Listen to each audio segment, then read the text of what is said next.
pushing to increase defense spending without boosting non-defense funding and convince Democrats to agree to his border wall. Trump said, "We hope that we're going to make some great progress for our country. I think this will happen." Two Florida Republicans said they would vote against any year-end spending bill that did not include an immigration deal. Schumer said those demands were unlikely and a shutdown would reflect poorly on Trump and Republicans. Bitcoin Not Bombs is a launching pad for nonprofits and social entrepreneurs into the financial freedom of the Bitcoin economy. Bitcoin Not Bombs offers premium publicity campaigns designed to facilitate an organization's adoption of Bitcoin as a payment system and to fully capitalize on that decision in their fundraising efforts. Bitcoin Not Bombs is fully committed to being the hub of the nonprofit sector of the Bitcoin economy, maximizing the potential cross-promotion of all our clients and commercial partners. To learn more, visit bitcoinnotbombs.com. Reuters reports a federal judge on Thursday sentenced Larry Nassar, the former USA Gymnastics team doctor accused of sexually assaulting gymnasts, to 60 years in prison on federal child porn charges that grew out of a sex abuse investigation. U.S. District Judge Janet Neff in Grand Rapids, Michigan, handed down the sentence sought by prosecutors who said there was a link between Nassar's child pornography and his prolific molestation of children, according to court documents. Neff said he has demonstrated that he should never again have access to children. Nassar's attorney, Matt Newberg, said he was devastated and remorseful. Nassar pled guilty in July to possessing thousands of images and video of child pornography depicting children as young as infants between 2003 and 2016. Nassar is also set to be sentenced in January in Michigan courts after pleading guilty to additional counts of criminal sexual conduct related to allegations he assaulted girls under the guise of medical treatment. At that hearing, all of the more than 120 victims or their parents will be allowed to give impact statements. Nassar is likely to spend the remainder of his life in prison. This has been FPP Radio News, online at fppradio.com. An alarming UN report on magical realism released this week warns of increased incidences of women's tears flooding the entire world. A UN committee linked the catastrophic phenomena to matronly widows, commonly named Tita and Esmeralda, who wept for up to 90 days on end about their estranged lovers. Just consider how detrimental it is to a nation's workforces to have thousands of its plantation overseers simply disappear one night into the midsummer fog, only to return decades later without having aged a single day. Put simply, if such phenomena are not immediately halted, the effects on the international community will be catastrophic.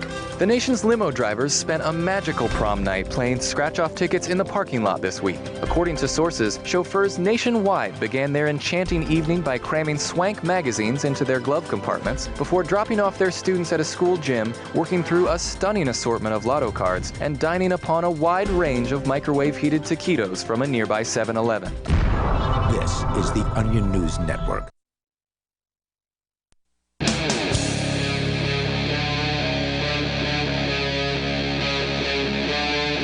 Free Talk Live. It is Free Talk Live, the live Saturday edition of the program. As always, you can join us here toll free 855-450 free like freedom. That's 855-450-3733. We've got a really bad cop story here tonight, and we could fill the show with these things. There are so many different incidents of police abuse and violence, unnecessary police abuse and violence. That Police happen, are humans, yeah. That happen. Well, they're humans who believe they have power over others, and by all evidence, just about everybody believes that. They do have power. Well, you mean just about everybody believes the police have power over That's others. correct. Then, by all evidence, they do, in that they can get away with things like murder and walk away without any kind of serious consequences for it. That's what happened in Arizona. I guess it was, about a year or over a year ago? The story coming out of azcentral.com. Well, it's relevant because the court case just took place and the verdict was just handed down. That's correct. In this case, a Maricopa County jury on Thursday, that's the very same county in which people would re-elect over and over again Joe Arpaio, who was known as America's toughest sheriff. And ultimately, he got in a little bit of hot water for some corruption issues toward the end of his career. Ended up on federal contempt of court charges. And then I think Donald Trump actually gave him a presidential pardon. Yeah, that's correct. Just so you're clear, you're not going to convince anybody who is an Arpaio fan at one point that he is somehow a bad guy because he was brought up on charges. I wasn't trying to convince an Arpaio fan of anything. Arpaio fans are, true believers in what Joe Arpaio says and does. I was pointing out that this is the same county that is or was ruled over by Joe Arpaio, one of America's most infamous and corrupt sheriffs across the country. So you're pointing out that different departments are different and they have their own culture within them? I don't know if this was Mesa Police, so I don't think that he was directly reporting to Joe Arpaio. I believe Arpaio was in charge of the sheriff's department. This was a cop. Okay. So he probably knows who Arpaio is, but there's corrupt cops everywhere. There's violent, sick cops, twisted cops, cops who will force college girls to take their clothes off in the basement. That happened here in New Hampshire. There was a cop that raped a child. That was also here in New Hampshire. That's where we do the show from. So I'm a little more familiar with some of the ones that happen around here. All you have to do is pay attention to sites like Cop Block and Filming Cops and some most of those stories don't make it to national level news. No, they don't. Because it's not really that newsworthy when cops are corrupt and violent and awful, because it's pretty common. There's, over 1,000 police killings of innocent people here in the United States. I'd like to get on with the story, yearly but basis. We don't hear about day in and day out are the police that do their jobs and do it well. Yeah, there are some police out there that do their jobs. There's no doubt about it. In fact, there were 4, I think, other cops in this situation where Officer Philip Mitch Brailsford was found not guilty of second-degree murder charges in the 2016 shooting of an unarmed Texas man who was on his knees begging for his life. And as I say, there were at least 4 other cops, based on the video that I've watched. The guy was arrested for and eventually charged with murder, so... Yeah, but they didn't stop him from doing what he was doing. How can you stop somebody from pulling a trigger when they have a gun drawn? This was a long, drawn-out process. This took over 5 minutes. The audio that we're going to play for you here, because I want to play this audio because it's pretty critical to, this whole situation of what happened in the hallway of this hotel. But they could have done something, and they didn't. So that's one of the problems with the good cops is whenever there's bad cops around, the good cops don't seem to really do much about it, in my experience. That's not to say there aren't officers who got into policing to try to do the right thing, to try to go after real bad guys, but there wasn't a bad guy in this situation. There was just a guy in a hotel room who apparently had an air rifle and was showing it off to some of his friends. Jurors deliberated for less than 6 hours over... I will point out that air rifles are completely legal in most jurisdictions in the United States. Over 2 days, finishing Thursday afternoon, the 8-member jury also found Officer Philip Brailsford not guilty of the lesser charge of reckless manslaughter. The packed courtroom in Maricopa County Superior Court was quiet after one of Judge George Foster's clerks read the verdict. Brailsford was one of 2 officers in Arizona since 2005 who has been charged with murder in connection with an on-duty shooting. The case ends during a time when on-duty police shootings have received heightened scrutiny. Some shootings, particularly those recorded on video, and this officer happened to have one of those chest cams, body cams on him, have prompted protests throughout the United States. Brailsford's acquittal came after impassioned closing arguments that offered contrasting narratives of why Brailsford shot and killed 26-year-old Daniel Shaver in a hotel hallway 2 years ago. Shaver was kneeling, crying, and begging not to be shot after he was confronted by 6 Mesa police officers in a La Quinta Inn and Suites hallway, January 16, 2016. Brailsford, the officer who was fired 2 months after the shooting, also a rarity when it comes to police and misbehavior. Frequently, they'll be put on a paid suspension while their case is investigated, and then ultimately, when they are exonerated from all charges, they are brought back on duty. Yeah, this guy clearly didn't have the temperament to be a police officer and shouldn't have been wearing the badge. He was fired again 2 months after the shooting, testified that he fired his AR-15 rifle 5 times because it appeared that Shaver was reaching for a gun. Brailsford said in his testimony, quote, "If this situation happened exactly as it did at that time, I would have done the same thing." Lainey Sweet, who's Shaver's widow, says she had no comment to make about the verdict as, crying, she exited in an elevator with family. Mark Garagos, Sweet's lawyer, called the shooting an execution. The justice system is failed miserably, with Daniel Shaver and his family, said Garagos. Brailsford's attorney, Michael Picaretta, said he had expected the jury would come back with a positive outcome for his client. We had confidence that the jury would recognize this as a tragedy, not a murder, and that Mitch Brailsford acted in a split second, Mitch is his nickname, as he was trained, he said. Now, I'm going to play some of the audio here. We can tell you more from the story, but the crux of the shooting, at least what they're arguing, is that the man, Mr. Shaver, the victim here who shot to death by the officer, could have been interpreted as going for a gun while he was crawling toward the officer. At the very end, when the shooting actually occurs after minutes of tension and ridiculous orders being given by this officer, which you'll hear in the video, orders that would be hard for somebody to follow who wasn't drunk. Right. This is full on a game of Simon Says with a sudden death ending. I mean, and somebody made a really funny meme about it too, with the Simon game from the 1980s with the different lights that flash. Right, and you got to give him the right different orders that sort of the officer gave. And so, yeah, go ahead and start playing some. Well, so this is actually a pretty long video. I'm going to jump to the part in the video where they're out in the hallways. You actually see just an 18-minute long video. So in the beginning, it's the officers sort of coming into the hotel and going to the area where they need to go, and then shouting down the hallway and ordering the occupants of the room to come out. And that's where we're going to pick up this video here, which again you can find this probably in various different places online. Here it is. Respond with force F. Stop right there! Stop! Stop! Get on the ground, both of you! Lay down on the ground! All right. Lay down on the ground! So both of them have, they were quite surprised. Yeah, sure. If you walk out into a hallway and you see, what do we decide, 4 or 5 police officers with rifles trained on you, like, what are you going to do exactly? So it probably takes a second or two to sort of figure out, what you're going to do. Oh, yeah, down ground. Yes, good idea. Especially if they've been drinking. Now, in the upcoming audio, they're going to claim that they are not drunk. But I don't know if I believe it. Well, what does that mean? Yeah. Drunk is okay. So the least qualified person to figure out if you're drunk is the you. Drunk.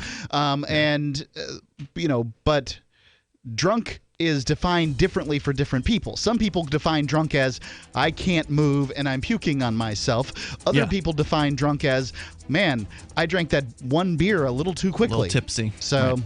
So we're going to play what happened in this hotel room hallway, and we'll, of course, describe to you what is going on in the video as well with, how this man is or is not responding to the officer's demands. And should the officer have even done this, we'll tell you more about it coming up here in moments. 855-450, free is our number. Called it elephant skin. It was rough, wrinkly, like a Brillo pad. His hair was falling out in clumps. Petey stopped eating and all his hair fell out. Our golden retriever, Sundance, he scratched incessantly. There was hair all over. DINOVITE.com. 859-428-1000. The omega-3 fatty acids. Flaxseed, zinc, alfalfa, the digestive enzymes that are cooked out of regular dog food. Dinovite is nutrition. Within 2 weeks, the shedding slowed down to almost none. The scratching went away after a few days, and Sundance's coat was starting to get shiny and glossy. It's a 180 turnaround. His skin has cleared up. He's not in pain. If your dog has shedding, dry skin, excessive scratching, do the Dinovite. 859-428-1000. 859-428-1000. Dinovite for life. DINOVITE.com. I got my Blink home security system delivered right to my door. I downloaded the app and it walked me right through the easy setup. Even with my complicated router system, I was done in like 10 minutes. Now it notifies me whenever something moves in front of the wireless cameras, or I can just check it whenever I want right from my phone. And I got you a deal. Get 3 Blink cams for what the other guys charge you for 1, plus an extra 10% off. Visit blinkprotect.com/FTL. blinkprotect.com/FTL. blinkprotect.com/FTL. Dash is digital cash, a digital currency designed to replace cash and help people manage their own wealth. It's fast and easy, fees are low, and transactions are confirmed instantly. Pay anyone, anywhere in the world, anytime, for just pennies on the dollar. Dash is the first digital money that's governed by its users. Join Dash and help us build a better financial system for everyone. Find out more at dash.org. That's dash.org. Why did you move to the Shire? I moved here to the Shire because there's other people around who take liberty just as seriously as I do. I moved to the Shire because I saw videos of people challenging authority and thought that I could get support myself. It called to me, like, do this right now. I wanted to be around people like me who got it. And once I got here, I knew there was nowhere else that I wanted to be. I've always wanted to change the world. So I moved to the Shire to join people who were actually working towards doing the same thing. The people here are awesome, loving, and positive. It was for the adventure and for the feeling of something important is happening here. And I just wanted to come to sort of be part of that. Visit ShireSociety.com to read and sign the Shire Society Declaration and learn the reasons why, if you love liberty, you should immigrate to the Shire. Plus, add yourself to the Shire map at ShireSociety.com. That's ShireSociety.com. LRN.FM is proud to announce our official listening apps for Android and iOS devices. Now you can easily tune into our streams anywhere, anytime on your smartphone or tablet. Just visit apps.lrn.fm or search for LRN.FM in the Android or Apple app stores. Please download, rate us 5 stars, then share the link on your social media and let your friends and family know how you're listening to LRN.FM. Download it now, free at apps.lrn.fm. The new 4th edition of Healing Our World, The Compassion of Libertarianism, will take your understanding of liberty to a deeper level and has over 1,300 updated references, new cartoons, and a foreword by Dr. Ron Paul. With discounts for multiple book purchases, the 4th edition of Healing Our World is a great gift for the liberals, pragmatists, environmentalists, and Christians in your life who think libertarianism is cold-hearted. Get yours today at healing.freetalklive.com and use promo code FTL for a $5 discount. Do you love Twitter? Make sure you favorite the LRN.FM Twitter account so you can receive our tweets at twitter.lrn.fm. That's twitter.lrn.fm.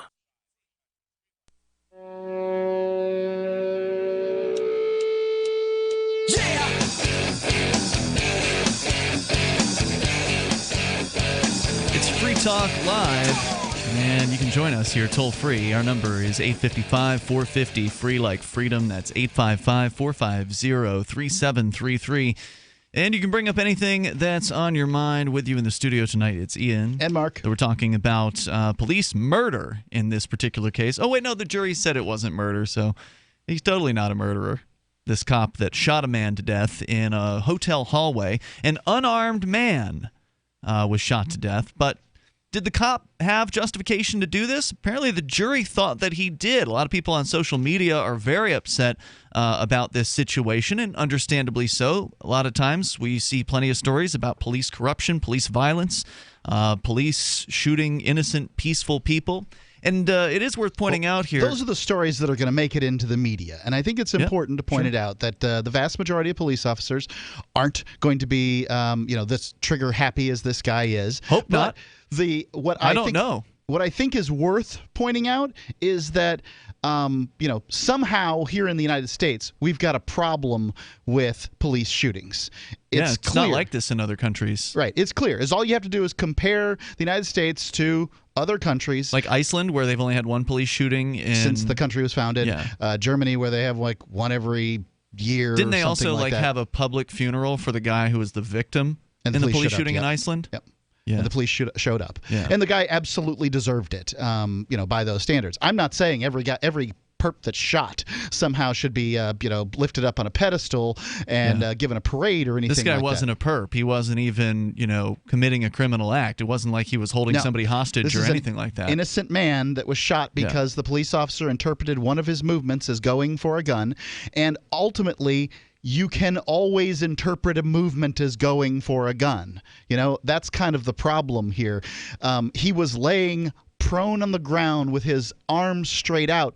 The officer could have just gone and put cuffs on him. Right. But instead, we had to play this long, drawn-out game of Simon Says where the guy gets shot at the end. That's what I wanted to This is not focus the on. actions of a professional law enforcement officer. These are the actions of somebody who was A, a bully, and B, scared. Absolutely true. This is a cowardly cop who just did not want to even approach this man, even though there was no evidence that he was in any way violent or dangerous whatsoever. Well, and the fact that this cop was backed by 5 other officers. It wasn't like he was alone in a hallway with some madman who was going to, ice some innocent person if the cop made the wrong move. There was nobody who was under threat here except for the innocents that were being under the gun by this police officer. So a little bit of background here on this case before I play more of the audio, because we just barely started it. The cops yell at these people to come out of the room, then yell at them to get on the floor. The officer in question here is Philip Mitch Brailsford. But the Arizona Central, to jump down to the story so you can get some background, the shooting occurred after police were called to a Mesa, Arizona, La Quinta Inn and Suites on a report of a person pointing a gun out a 5th floor window. A couple in a hotel hot tub told staff they saw a silhouette with a gun pointed toward a nearby highway. Police determined that Mr. Shaver, the victim in this case, was unarmed after he was shot. They did find a pellet gun in the hotel room, which Shaver used for his job as a pest control worker. Shaver was in Mesa that night on a work-related trip from Granbury, Texas. Police later learned that Shaver had been showing his pellet gun to Monique Portolo and Luis Nunez, 2 hotel guests that Shaver had met earlier that night. Both testified that Shaver had been playing with the pellet gun near his hotel room window. So that's what was happening, was this guy, he's a pest control guy. He shoots critters with this gun. He was showing his new associates his tools of the trade. And somebody down in a hot tub got freaked out, called the cops, and said there's a man with a gun in a window at a hotel. Well, I mean, I guess that part doesn't surprise me, right? What should someone do in a circumstance where they see a man with a rifle pointing it out of a hotel window? Let's not forget Las Vegas just occurred, and at cars going by. I mean, what should they do? It seems like police being called is one of those options. Yep, and so the argument from the police is going to be here that, well, all we knew was there was a call about a man with a gun. Sure, a rifle, right? I mean, it's pretty whether clear that was made clear by the callers, we don't know. We didn't hear the original call, so maybe they knew it was a rifle and maybe they didn't. Either way, it was a man with a gun, and that means that the officers are likely going to be on edge. They're likely going to consider this to be a potentially deadly situation, and they're going to handle the situation as they would if there was a guy who... Well, they should, like all of us should, treat everyone as though they're armed. Okay. Right? I mean, you should treat everybody as though they have a concealed weapon. Isn't that the way you should go in life? Presume that everybody has a concealed weapon. Yeah, why not? Okay. But regardless, that's their excuse for the mindset of how the police were behaving here, was they thought they might have been dealing with some maniac who was going to go on a killing spree or whatever. And so that's going to be what they argue, I bet, to the jury in this case. And again, the jury found the officer not guilty on charges of murder and even manslaughter in this case. So you've got that in mind here. Now keep that in mind as you listen to the audio from the police ordering these folks on the ground outside of the hotel room in La Quinta Inn. Who else is in the room? Nobody. Nobody else is in the room? Nobody. Are you positive? Nobody. Absolutely positive. Okay. Since apparently we have a failure for you to comprehend simple instructions, I'm going to go over some of them again, okay? Can you both hear and understand me? Yes. All right. If you make a mistake, another mistake, there's a very severe possibility you're both going to get shot. Do you understand that? Yes. I do. Yes. All right. What the? This is, shut up. I'm not here to be tactful or diplomatic with you. You listen, you obey. This is policing in America today. You listen, you obey. And officers like this get off on telling people this stuff. They love to control. They love to put people into these situations, which is completely unnecessary here. This man is maybe 30 feet down the hotel hall here. And again, This officer is not alone. He's backed by almost half a dozen other officers in this hotel room. You have 2 individuals. Now, it's possible that the man's lying, right? That there's a whole gang of people in that hotel room waiting to blast the officers as they, come around the corner. So maybe that's the excuse that the officers would use as to why they didn't just go ahead, walk down the hotel room hallway, put cuffs on these 2 individuals, and get them out of there and then search the rest of the room. Would that be the only possible reason why they didn't just go ahead and walk on over and cuff these folks? Because what's going to begin here in a moment is this ridiculous orders being given by this officer as to how these 2 people are supposed to obey him. And get up, don't get up, lay down, cross your legs, move over. It's worse than a Catholic church service. Yeah. I mean, the orders that are given, the genuflections that need to be taken for the state. This is ridiculous. I don't know. Look, and if you screw it up, I'm going to shoot you. It's basically what this cop said. He said it already. Yeah. He said that clearly ahead of time. Right. And look, I'm not a professional law enforcement officer. I worked with them for years, but I've got to really question the notion of a man who's prone on the ground and obviously, you can take him, put him in cuffs and do whatever, having him get up and get down and do all kinds of other stuff. While he's inebriated, in my opinion. Well, now, he says here in a moment that he's not drunk, but you can hear it in his voice. He's been drinking. There's no doubt about that. Anyway, we're going to continue here in moments. 855, 450, free like freedom. But even a sober person would have probably had trouble with these orders. More coming up. A commemorative President Trump dollar for only $5? Yes, the historic Trump dollar starts at only $5 at TrumpDollar.us. Choose from our unique 3-coin collection in gold, silver, and copper. The Vote Trump dollar, inaugural Trump dollar, and Make America Great Again Trump dollar. Available only at TrumpDollar.us. Minted in the USA, our Trump dollars commemorate President Trump's patriotic stand. Order your Trump dollar collection today in time for Christmas delivery at TrumpDollar.us. That's TrumpDollar.us. Frustrated trying to get business capital? Want to take the slow process and rejection out of the equation? GCNLoans.com removes the slow, irritating approval process. Instead, get quick, simple funding. Powered by David Allen Capital, 80% of our pre-qualified clients are approved in days. Pre-qualify at GCNLoans.com and get your money this week. It's that easy. GCNLoans.com. That's GCNLoans.com. So the protection of life, liberty, and property is what the Free State Project is all about. But it's an effort to move 20,000 people who understand. It's about demonstrating to the entire country that, yeah, we can have a free market, a truly free market. Making it just a freer, great place to live. It's the world's largest voluntarist libertarian community, and it's only getting bigger. That's amazing, to be able to move to a place where other people passionately believe in being free and independent. What the Free State Project is managing to do, though, is to put their money where their mouth is. It's physically getting up across the country and saying, let's go someplace and let's demonstrate the power of these ideas. There's a lot of kind of philosophy that surrounds liberty. There's a lot of thinking about it and talking about it. But here in New Hampshire, people are doing it. 101 Reasons Liberty Lives in New Hampshire, a documentary by Free State Project Early Movers. Watch it free at 101reasonsfilm.com. 101reasonsfilm.com. Cell 411 is a free app for Android and iOS that replaces government-controlled 911. Cell 411 allows you to preset a group of friends or private organizations to show up at any emergency. Cell 411 is a nightmare for the state because it proves their so-called services aren't needed. Cell 411 has had thousands of installs, and of course it's covered by the BIPCOT no government license. Cell 411 because your friends won't shoot you when you're in trouble. Without the government, who would build the emergency services? You and Cell 411. Get it today at getcell411.com. There are lots of ways to listen to Free Talk Live. Our podcast has been around since podcasts began, and now the FTL feed is loaded with content besides our full show archives. Did you know that we make it easy for you to customize your podcast subscriptions? We have different feeds, one that includes only our full shows, one with just the Daily Digest, and one with just the Edgington Post. You decide what you listen to. It's quick and easy to customize your feeds at feeds.freetalklive.com. That's feeds.freetalklive.com.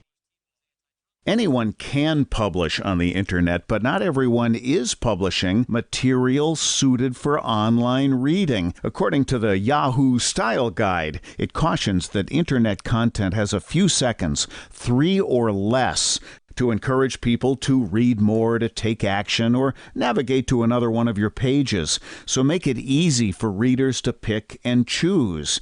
Isn't that the way you poke around online? Use short words, short sentences, short paragraphs, bulleted lists, and short pages. Front load what you write, putting the most important information at the beginning of headlines and paragraphs and sentences. Same goes for your keywords, what someone would likely type into the search box on Yahoo or Google. For more tips on communicating better online or in a job interview or everyday life, hit survivalspeech.com. I'm Holland Cook. If you enjoy LRN.FM, please contribute to your favorite shows via their websites and become an amplifier at amp.lrn.fm. That's amp.lrn.fm.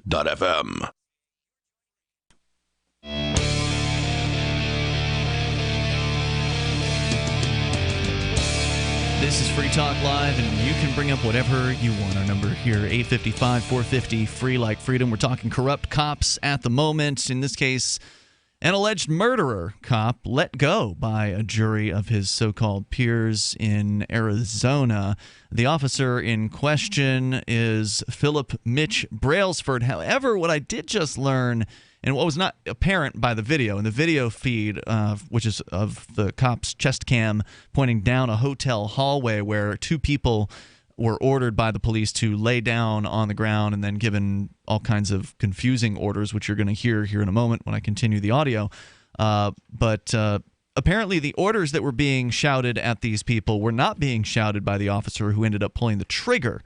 The officer who shouted the orders was, I believe, whoever the officer in charge was here, according to azcentral.com. It was Sergeant Charles Langley's commands in this case. So we'll tell you a little bit more about what happened here. I do want to let you know about Bitcoin.com. Maybe you've heard that Bitcoin, the world's first decentralized cryptocurrency, is taking off to new heights. It's right around $14,500 today. It's actually down a little bit from its peak this week of $17,000, but up overall over time. Yeah. It's been amazing. So if you want to learn about Bitcoin, you want to get the basics, just go to Bitcoin.com. Or maybe you are already into Bitcoin. You want to get the latest news headlines. They've got that too over at news.bitcoin.com. Or perhaps you want to get into the Bitcoin or Bitcoin Cash mining pools.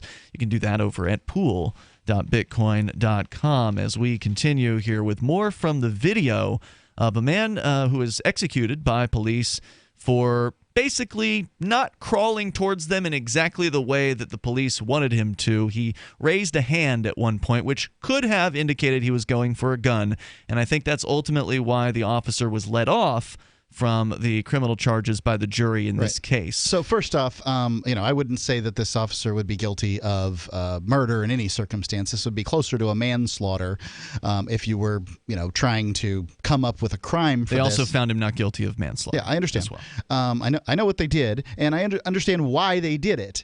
Also, if you're standing there, tense situation for 5 minutes, it's likely, and your finger's on the trigger, and it needs to be on the trigger in a circumstance like this, but these things happen. The triggers get pulled, and if you've got a gun trained on somebody and you accidentally, you just kind of jerk because they do something, pop, they're dead. Mm-hmm. I get why the jury reacted the way they did. It's just that here's, I also understand police are not held to the same level of account that we citizens are. Definitely a concealed carry permit holder who shot somebody because he thought they were going for a gun because they reached in their pocket would not be held to the same standard as this police officer. Doesn't seem likely that they would. In this case, they've got both of the suspects on the floor. Again, somebody had called the cops because they say that a man with a gun was near a hotel window. In this case, he did have a gun. It was a pellet gun. Right, it's a pellet gun for shooting rats. And was showing it off to a couple of acquaintances that he'd met in the hotel hotel that night. Perhaps not the brightest moment of his life. Well, he may have been drinking. Again, based on the way he's speaking in this video, the way that he moves when the police are talking to him, I think there's a good chance he had a few drinks in him. He probably met these folks at the hotel bar and then came back to the hotel room to show off the tools of his pest control trade. And I'd like to point out for those who want to play legal games here, a pellet gun, according to national standards, BATF standards, is no more a firearm than a Nerf gun is. Okay? Yes, I know the stories of Lewis and Clark and their Garibaldi gun. I don't know how to pronounce it. But anyway, the air rifle that they had. Air rifles are certainly dangerous, but it is not a firearm. All right, let's go on with more of this audio here. Be tactful and diplomatic with you. You listen, you obey.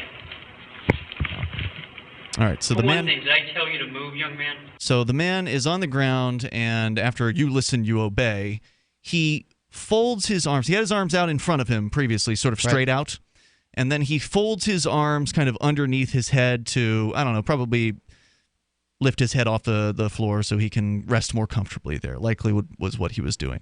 People do need to understand the reality of the situation they're in when dealing with the police like this.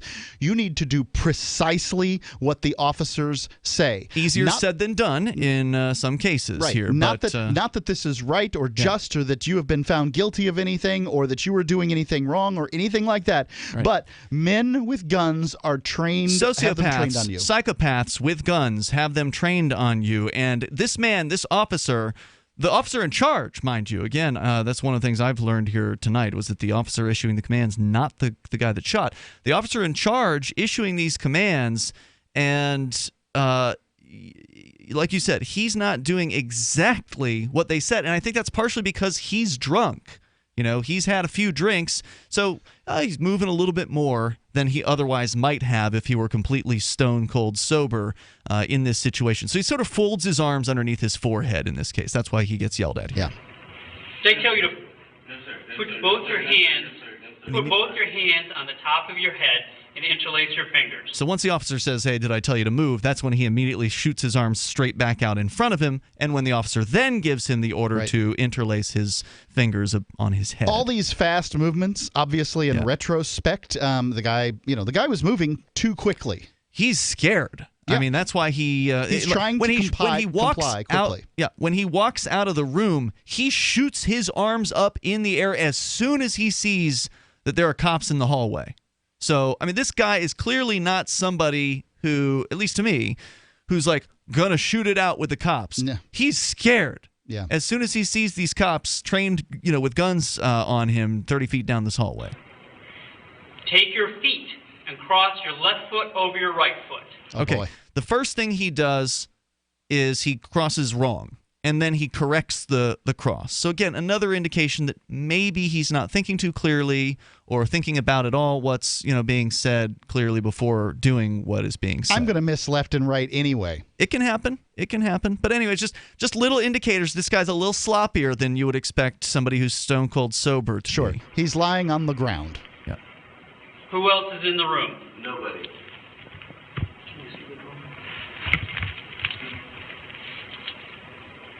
All right, stand by. We have contact. All right, so you've got two people in the hallway here. 5 cops, 6 cops, I think. Are you both drunk? No. No. All right.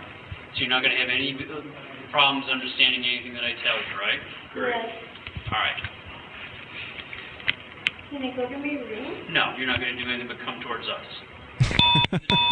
Never hurts to ask. What did she ask? Can I go to my room? She asked. Yeah. Put your eyes down and look down at the carpet. You're to keep your fingers interlaced behind your head. You're to keep your feet crossed. If you move, we're going to consider that a threat, and we are going to deal with it, and you may not survive it. Do you understand me? Yes, sir. Another threat against Young their lady, lives. shut up and listen.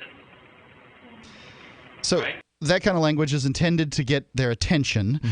Just to be clear, I mean, it's that's the idea here is you want to get these people's attention so that they're following as closely as they can. You are to keep your feet crossed take both of your hands. In my opinion, that is not what the purpose of this is. The purpose of the confusing commands is to confuse and to ensure that the people mess up so that they have an excuse to get violent. So with the lady, which is what we're hearing right now, they didn't have her move forward. They did later on, but at this point, it's the moving forward part that's all so weird to me. Well, like you take somebody who's, completely immobilized on the ground, not going to react, and then you get them to get up and move their arms around. I mean, that's just asking for them to look like they're going for a weapon. Young lady, shut up and listen. All right? You are to keep your feet crossed. Take both of your hands, put them flat in front of you. You are to push yourself up to a kneeling position. Kneeling position. Now, put both your hands in the air. Should have answered, yes, we are drunk. Crawl towards us. I'm so sorry. So, put both of your hands up in the air and crawl towards you? Don't you normally have to have your hands on the ground to crawl somewhere? Yeah.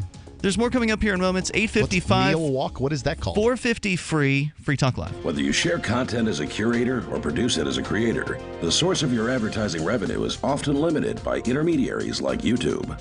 What if there was a way to connect content creators directly with advertisers, decentralizing attention-based market advertising transactions, and putting the control back into the hands of content owners?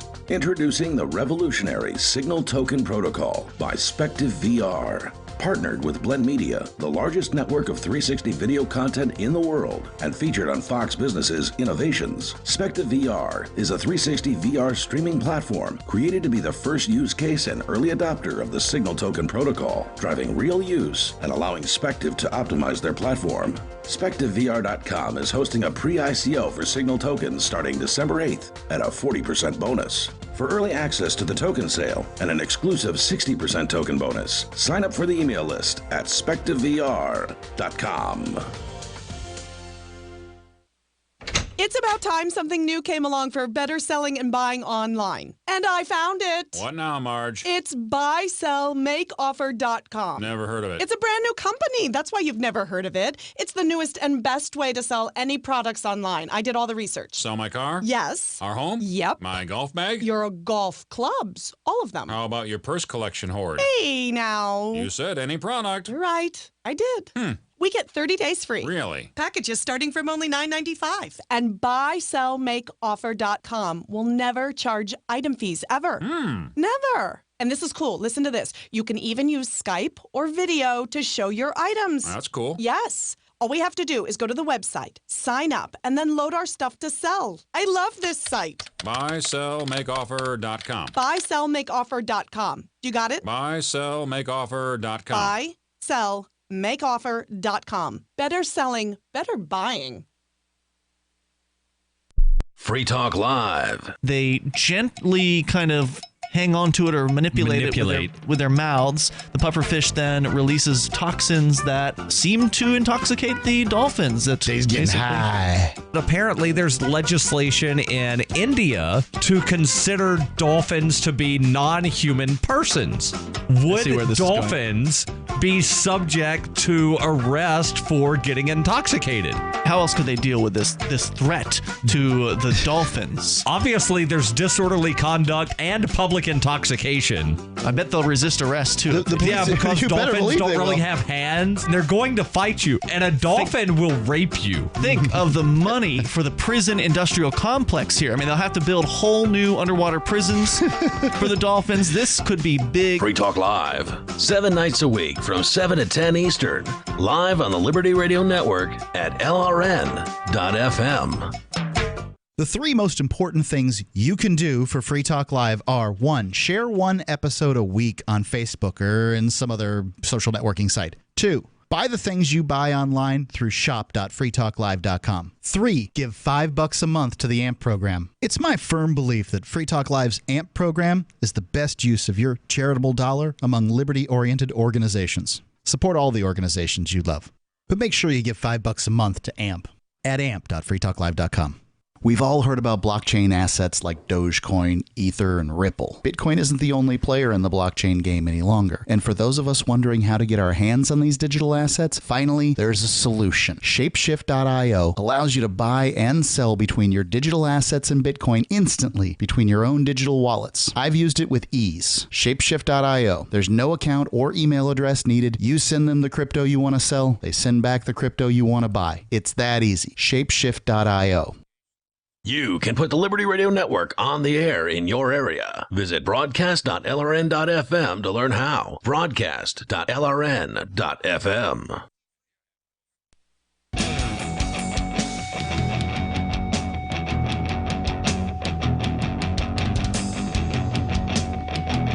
This is Free Talk Live. You may dial toll free. Bring up what you want. Our number here, 855-450-FREE, like freedom. That's 855-450-3733. We've got a pretty tense situation. We're playing the audio from where police shot a man to death in a hallway at a La Quinta Inn in Mesa, Arizona, after he was allegedly showing off a pellet gun in his hotel room in front of an open window, and people in a nearby pool or a hot tub called the police about that, claiming that he was pointing it out the window or towards traffic or something like that. Now, who knows if he was maybe he was just sort of aiming it high above the horizon and they thought he was pointing it at traffic. I mean, who knows where he was actually pointing it. Well, you're taught with a gun to be careful where you're pointing it. Right.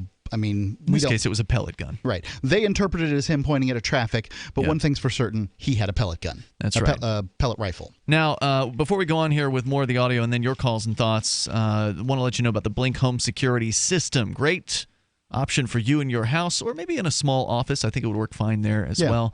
Blinkprotect.com/FTL is where you can go to get one. And what it is and what makes it so great is it's wireless. If you've ever been involved with installing a home security system before that has wires, it's a pain. You got to drill holes. You got to run wires through walls. You've got to do all kinds of stuff, and it takes a long time. Or you hire a professional to do it, and then you're paying a bunch of money for that.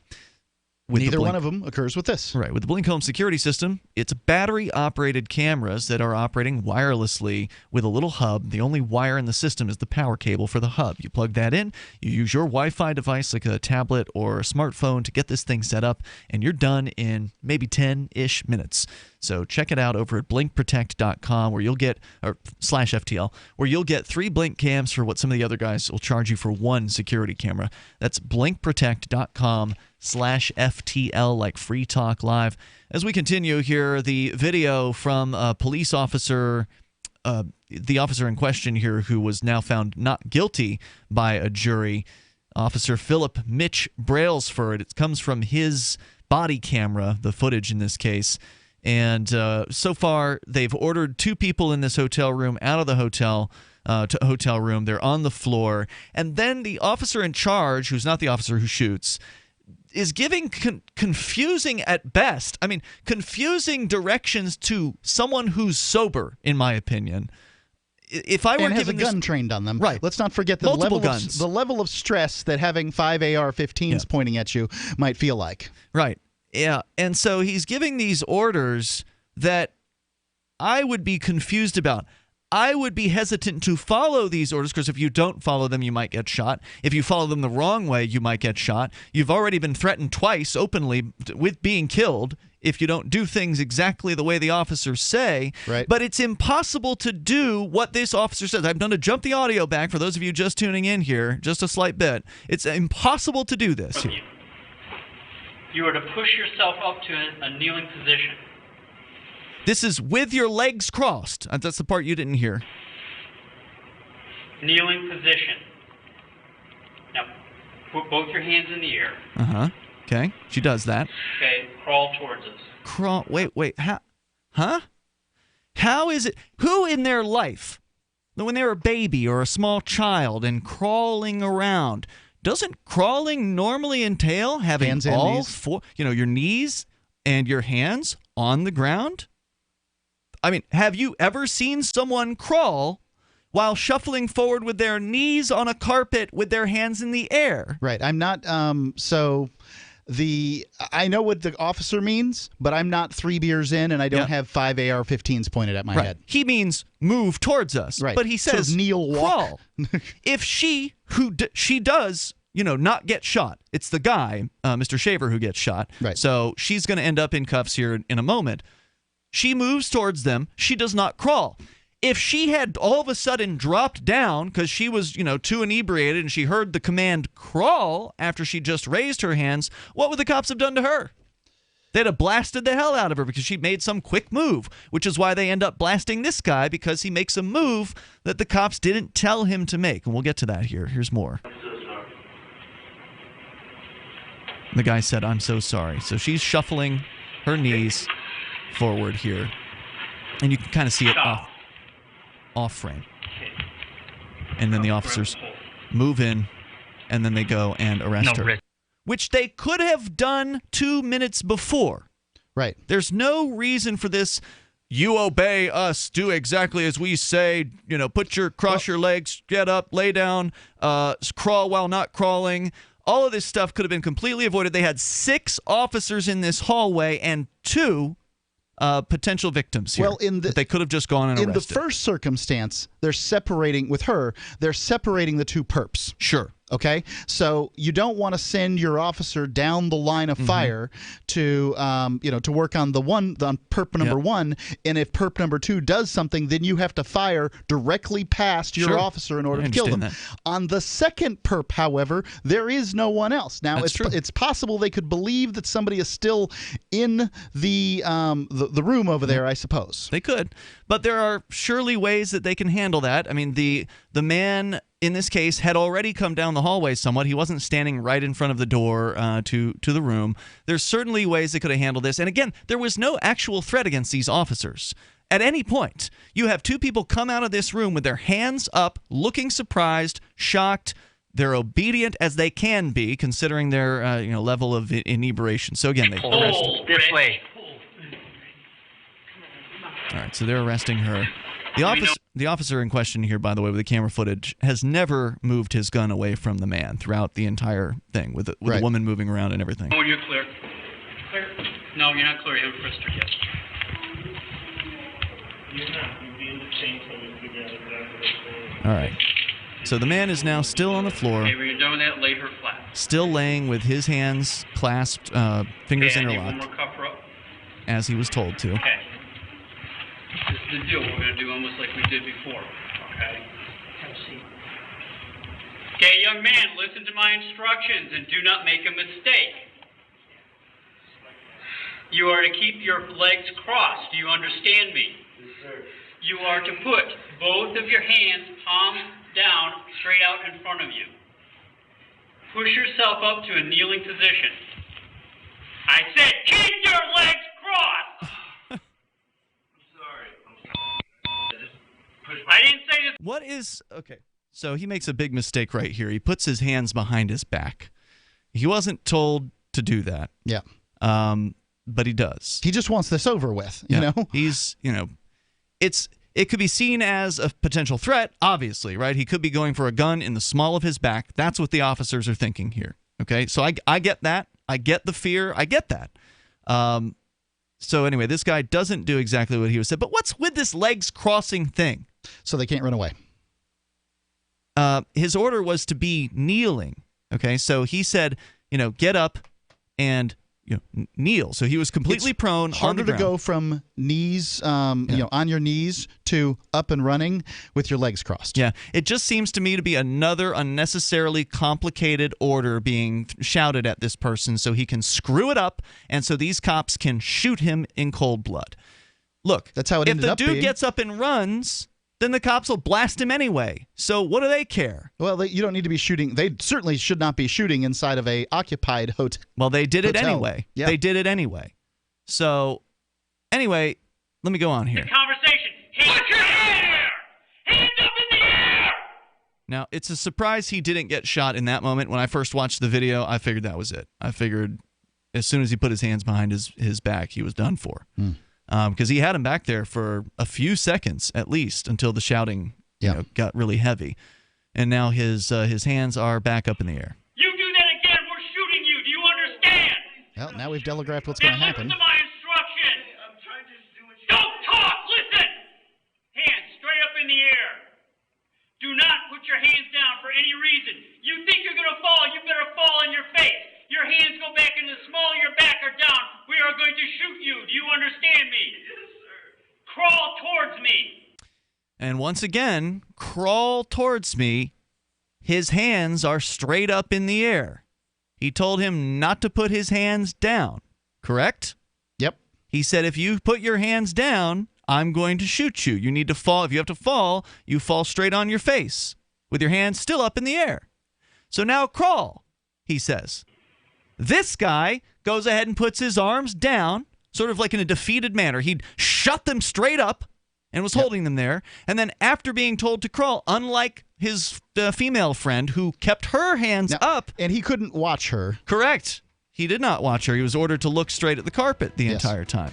He then sort of lets his hands fall down in sort of like a defeated manner, and then he's going to begin his fatal crawl in moments. And we'll continue the remainder of this horrible situation, and you can comment. We're going to get to your calls coming up here in hour number 2. Our number is 855-450-FREE like freedom. That's 855-450-3733.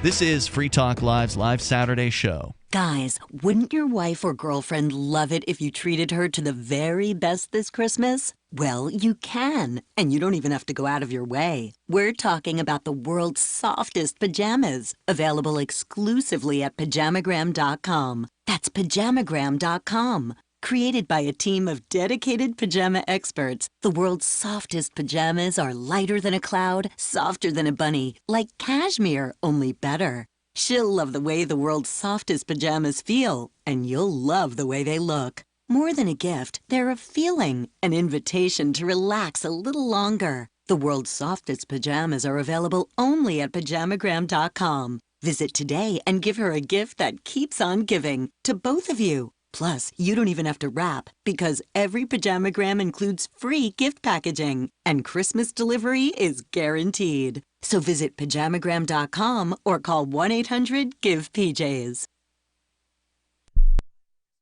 When you hear the word lobbyist, you probably think about greedy corporations, but not all lobbyists are the same. Some are fighting for the freedoms you hold dear. Liberty Lobby LLC is doing just that in New Hampshire, working hard to represent you, not some special interest group. You can help by going to libertylobby.info, where your contribution will give us the tools we need to ensure that your voice is heard. Visit libertylobby.info today to find out more.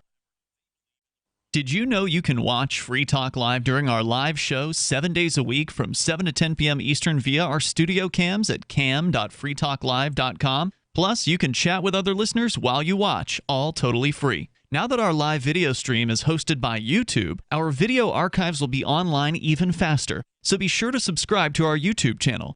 Listen, watch, and chat all free at cam.freetalklive.com. That's cam.freetalklive.com.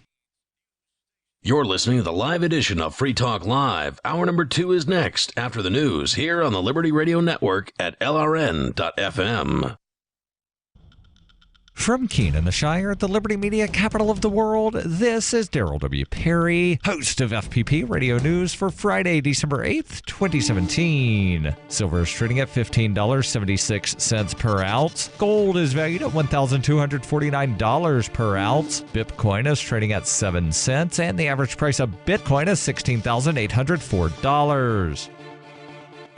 Antiwar.com reports that Saudi warplanes continue to pound the Yemeni capital city of Sana'a at an increased rate on Thursday, while operations on the ground appear to have shifted southwest, with pro-Saudi forces attacking coastal areas held by the Shiite Houthi movement. Reports out of the Quqqa district on the Red Sea coast of Yemen say that pro-Saudi forces have more or less entirely captured the area, which includes a town and a small fishing port. At least 25 were killed in the fighting. The district itself is of limited value, but the push is in keeping with Saudi-led efforts to conquer as much of the Yemeni coast as possible to ensure that shipments of food and medicine into the country are done more or less exclusively under their control. Fishing ports notwithstanding, the Houthi movement has only a single port at Hodeidah, which would need food and medicine imports for 15 million people in northern Yemen. A Saudi blockade, however, allows a tiny fraction of that in.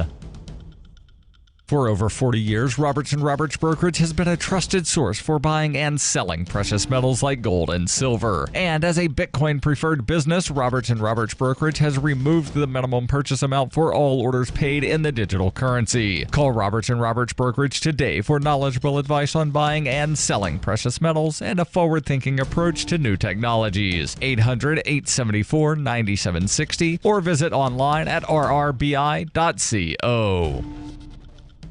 UPI reports Congress passed a short-term spending bill Thursday to prevent a government shutdown as Republicans attempt to reach a budget bill with Democrats by the end of the year. Senators approved the bill by a vote of 81-14 an hour after the House passed it on a vote of 235-193, keeping the federal government open through December 22nd. Representative Mike Simpson of Idaho said a vote against the resolution is a vote to shut down the government, while admitting a short-term funding measure is not ideal. President Donald Trump met with Speaker Paul Ryan of Wisconsin, Senate Republican leader Mitch McConnell of Kentucky, House Democratic leader Nancy Pelosi of California, and Senate Democrat leader Chuck Schumer of New York in hopes of pushing forward negotiations on a 2-year budget deal. Pelosi and other Democrats have stressed including deportation relief for Dreamers, recipients of the Deferred Action for Childhood Arrival program, in their negotiations. She said, "We will not leave here without a DACA fix." Trump was expected to encourage congressional leaders to keep anything related to DACA out of a budget negotiation while pushing to increase defense spending without boosting non-defense funding and convince Democrats to agree to his border wall. Trump said, "We hope that we're going to make some great progress for our country. I think this will happen." 2 Florida Republicans said they would vote against any year-end spending bill that did not include an immigration deal. Schumer said those demands were unlikely and a shutdown would reflect poorly on Trump and Republicans.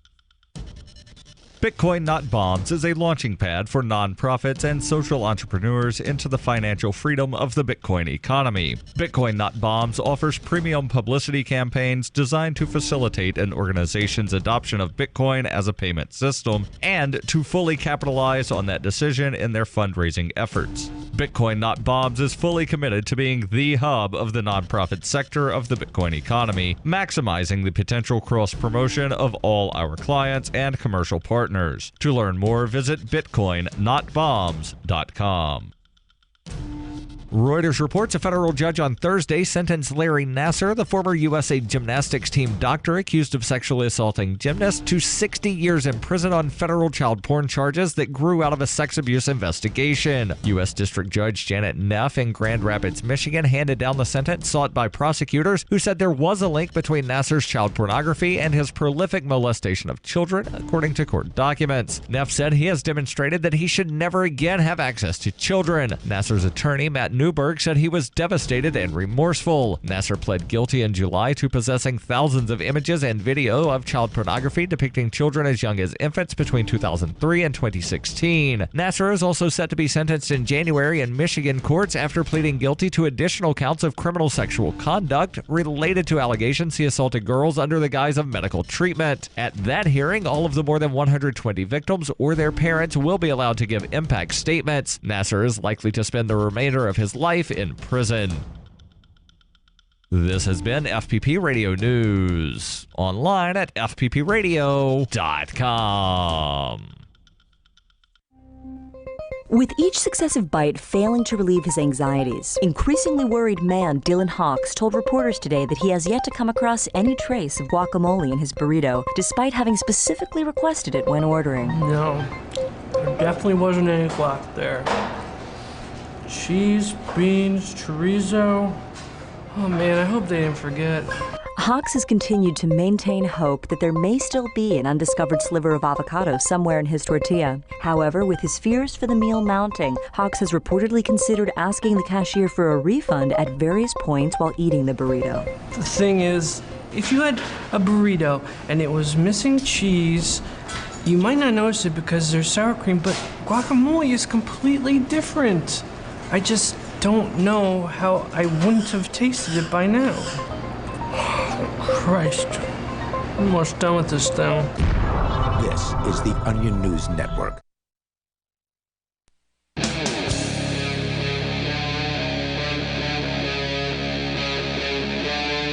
Free Talk Live. It is Free Talk Live, hour number 2. We're kicking it off here.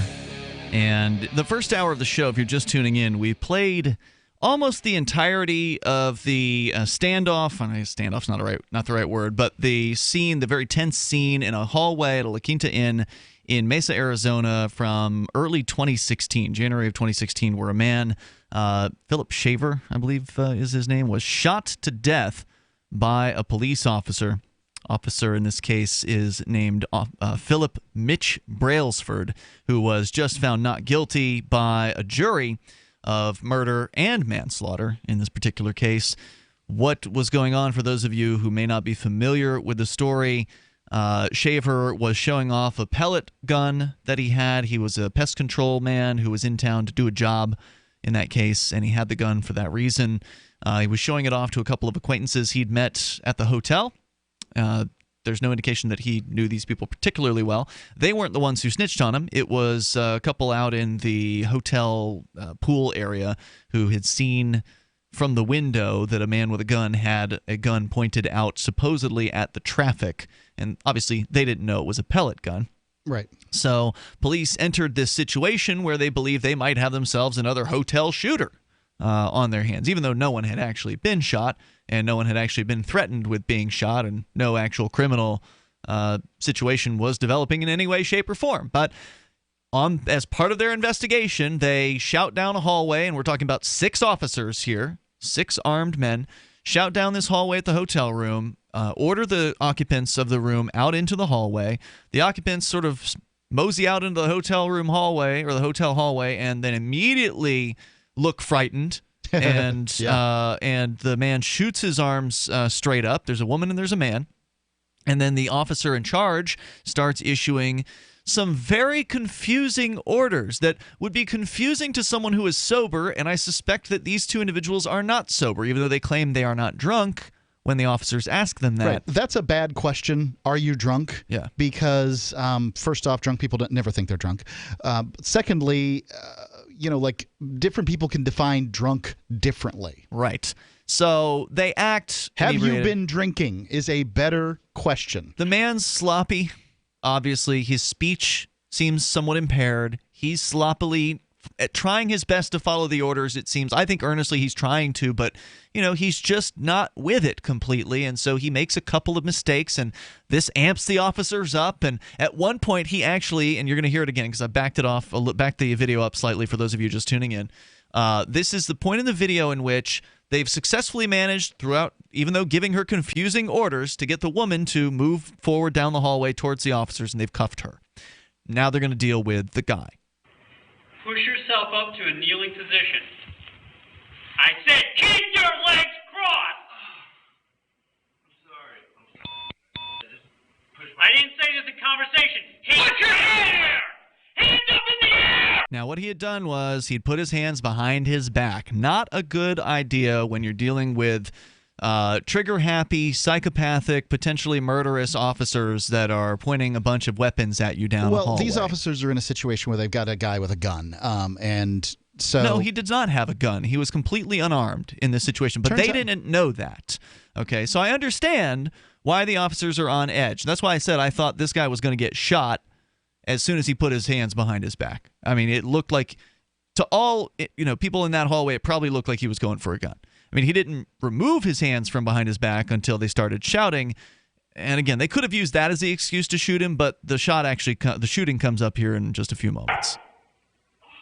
You do that again, we're shooting you. Do you understand? Please do not shoot me. Then listen to my instructions. Now, as you pointed out, Mark, there's almost no reason why a phalanx of 6 officers could not have simply walked down the hallway, told this guy, keep your hands in the air, and then just walked towards him with guns trained on him. Do not move. Yeah. And then grabbed his arms and put him behind his back and put him in handcuffs. That's what should have happened, in my opinion. But no, here we are. They're going to tell this man to crawl after they've just told him to put his hands up in the air and keep them there. Right. So they're playing a forced game of Simon Says with a drunk guy, and the loser dies. And they've told them now like 3 times, if you mess up what we say, we will shoot and kill you. So he may be one of those people that does badly at tests, right, and gets nervous? Right.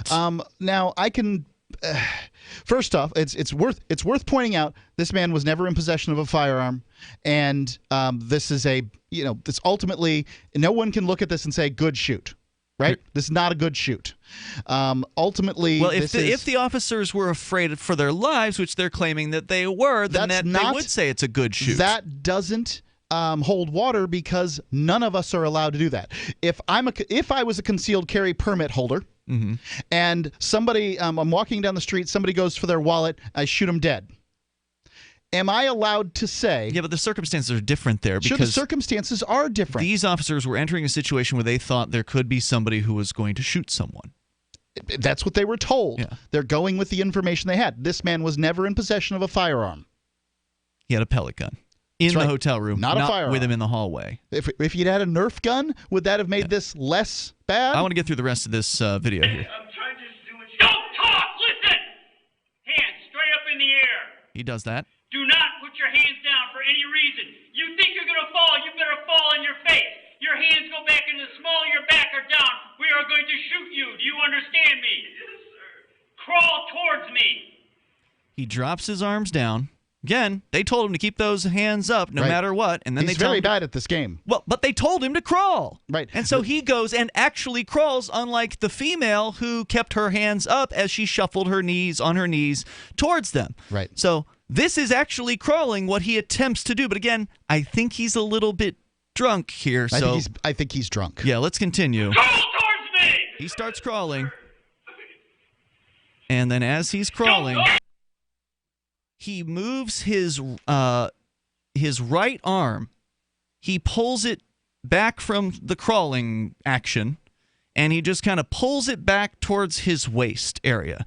Now, why is he doing this? The man Pants are falling down from crawling? Could be, or maybe he's losing his balance, and he needs to he's drunk, right? He's losing his balance as he's trying to crawl, and maybe he just needs to... You've got 4 appendages on the ground. You shouldn't be losing your balance. I don't know, man. He's drunk. He reaches towards his belt for who knows something that does not exist. Who knows what he's doing? He may not even be reaching towards his belt. He just moves his arm back that direction for some reason. He doesn't have a gun on him, so he's not going for a gun. But the officers don't know that, and so they think that he is, and that's it. And then you have a dead man in a hallway who did not have a gun at any point, and he's dead because he moved his arm in a way the officers didn't want. Again, completely avoidable had they simply walked down the hallway if they weren't cowards and cuffed this man. Let's go to your calls and thoughts here. We've got Doug. He's in Illinois. Doug, you're on Free Talk Live. Hello, Doug in Illinois. Going once.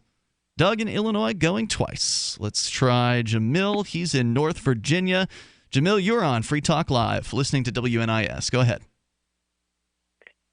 Hey, and hey, Mark. It's Jamil from Norfolk, Virginia. Oh, hey. Go ahead.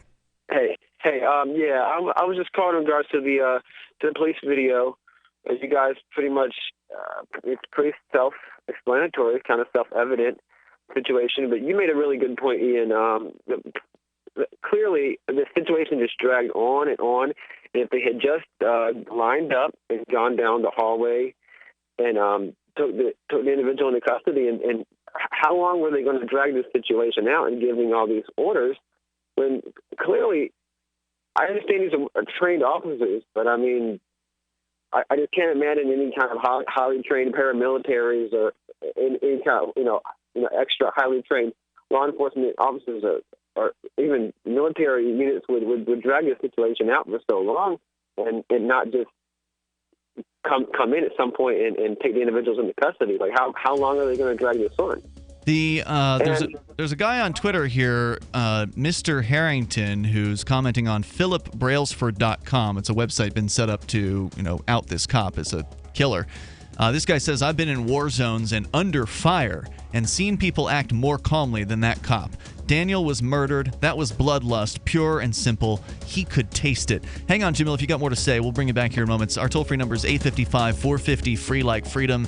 This is Free Talk Live. Happy the rescue dog. He was missing hair, stinky, scabby, but I have a vet that I trust, and she recommended Dinovite. Order a 90-day supply of Dinovite for your dog this week. We'll send you a bottle of Super Mega Fish Oil free. Packed with omega-3, DHA, and EPA fatty acids. Super Mega is great for your dog's immune system, healthy skin, and soft, shiny fur. Try Super Omega Fish Oil. Free this week at Dinovite.com. DINOVITE.com. Do you want to help build a better financial system for everyone? Join Dash. Dash is Digital Cash, a digital money platform designed to replace cash and help people manage their own wealth. It's fast and easy. Fees are low and transactions are confirmed instantly. Dash is decentralized, run by users who earn rewards for helping run the network and make governance decisions. Dash is set up to succeed where other platforms have failed. Give it a try. Dash.org. Help people take control over their financial future today. Find out more at Dash.org. I got my Blink home security system delivered right to my door. I downloaded the app and it walked me right through the easy setup. Even with my complicated router system, I was done in like 10 minutes. Now it notifies me whenever something moves in front of the wireless cameras, or I can just check it whenever I want right from my phone. And I got you a deal. Get 3 Blink cams for what the other guys charge you for 1, plus an extra 10% off. Visit blinkprotect.com/FTL. blinkprotect.com/FTL. blinkprotect.com/FTL. Shop online and support Free Talk Live. Every purchase you make at shop.freetalklive.com helps spread a message of liberty. From shop.freetalklive.com, you can shop at places like Walmart, Newegg, Amazon UK, Amazon Canada, Omaha Steaks, HostGator, and more. Plus, you can get discounts on web hosting, legal documents, or pretty much anything using saveatpurse.com. Just bookmark the link and help Free Talk Live while shopping online. Thank you for shopping with shop.freetalklive.com. Is spreading the message of liberty, cryptocurrency, and peace around the globe worth $2 per month to you? As you may already know, in addition to our internet feed, LRN.FM broadcasts on free-to-air satellite across North and Central America, as well as Sub-Saharan Africa. And we've been available on satellite for free 24/7 since 2010. The LRN.FM free-to-air satellite signal is reaching some of the most oppressive regimes in the world, and there's no doubt our ideas are making an impact. You can learn more about the channel's impact by watching the 3-minute video at fund.lrn.fm. If you'd like to help free minds globally with our ideas of liberty, cryptocurrency, and peace, you can donate as little as $2 per month via fund.lrn.fm. You can help us continue and expand our satellite broadcast to multiple continents. Visit fund.lrn.fm today, and thank you for your help. Don't forget to share the link on social media. That's fund.lrn.fm. Did you know we've taken our LRN.FM telephone listen line to a new level with the LRN.FM audio on demand line? Now you can call 712-770-8447 anytime and listen to LRN.FM's live feed. And you can listen to a bunch of our original shows on demand. Long distance fees may apply. Just dial 712-770-8447 and choose from the menu. 712-770-8447. Hi, this is Mark Edge of Free Talk Live. Michael W. Dean's book, User's Manual for the Human Experience, changed my life. In a culture that attempts to turn you into a compliant victim, this book gives you implementable steps on everything from how to be aware of your environment, walking down the street, to business, to how to handle a toxic person in your life. If you're a human, you need to read this book at least once. Go to Amazon and get the Kindle version, or paperback, or an audiobook of A User's Manual for the Human Experience. You can connect with the Liberty Radio Network via our Facebook page at facebook.lrn.fm. That's facebook.lrn.fm.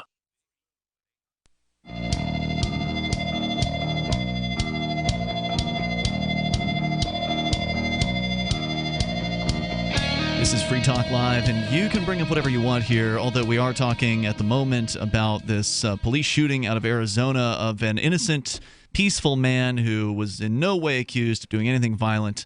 But the cops shot him dead in a hallway because he didn't exactly follow their commands, and they were scared that he might shoot him. When they could have just arrested him as he was, had his hands up down the hallway when they'd ordered him to. They could have just walked over and put handcuffs on him. but instead they made him jump through all these ridiculous hoops. I'm surprised they didn't actually hold hoops up for him to jump through with the insane commands that they gave him, where the man was ordered to put his hands straight up in the air and not put his hands down no matter what, and then told to crawl towards the police.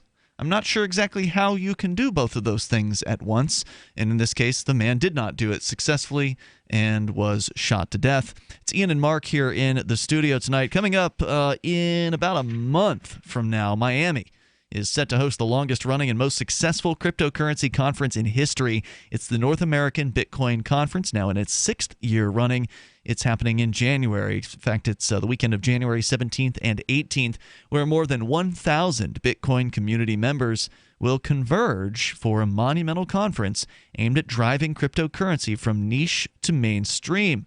They're going to have all kinds of big names from the world of cryptocurrency, like Halsey Miner, the founder of CNET, Anthony DiOrio, the co-founder of Ethereum, Matthew Roszak, the co-founder of Block, and Craig Sellers, co-founder of Tether, among many others. You can learn more about the future of finance and grab your tickets over at btcmiami.com. You can also use code FTLIVEXX to get $50 off. That's a long code. I'm going to give it to you again. It's code FTL, like Free Talk Live, and then IVEXX.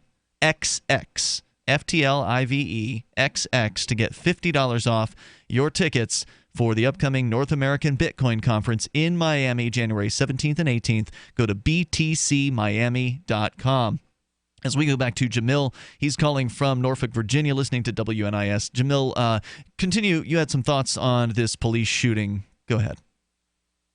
Yeah, we were just talking about how it just dragged on for so long with all these different instructions and just all the yelling back and forth. When really, I mean, eventually they have to move in, massively outnumbering this guy with all the cover fire. They're in a hotel hallway and just take this person into custody because that's what has to happen.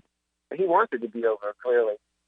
But you see that a lot. A lot of guys have standard operating procedure. And they just surround and then just continue to yell series of long, aggressive instructions, which can be obviously overwhelming and frightening to the person.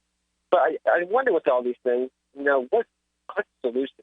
Laws, regulations? Like, it seems to be just Yeah, what is the solution to this situation? You're going to lose in your call, Jamil, but thank you for the call tonight. I appreciate it. How does this change? Because, Mark, as you pointed out earlier in the show, in other countries, the police don't seem to have this problem.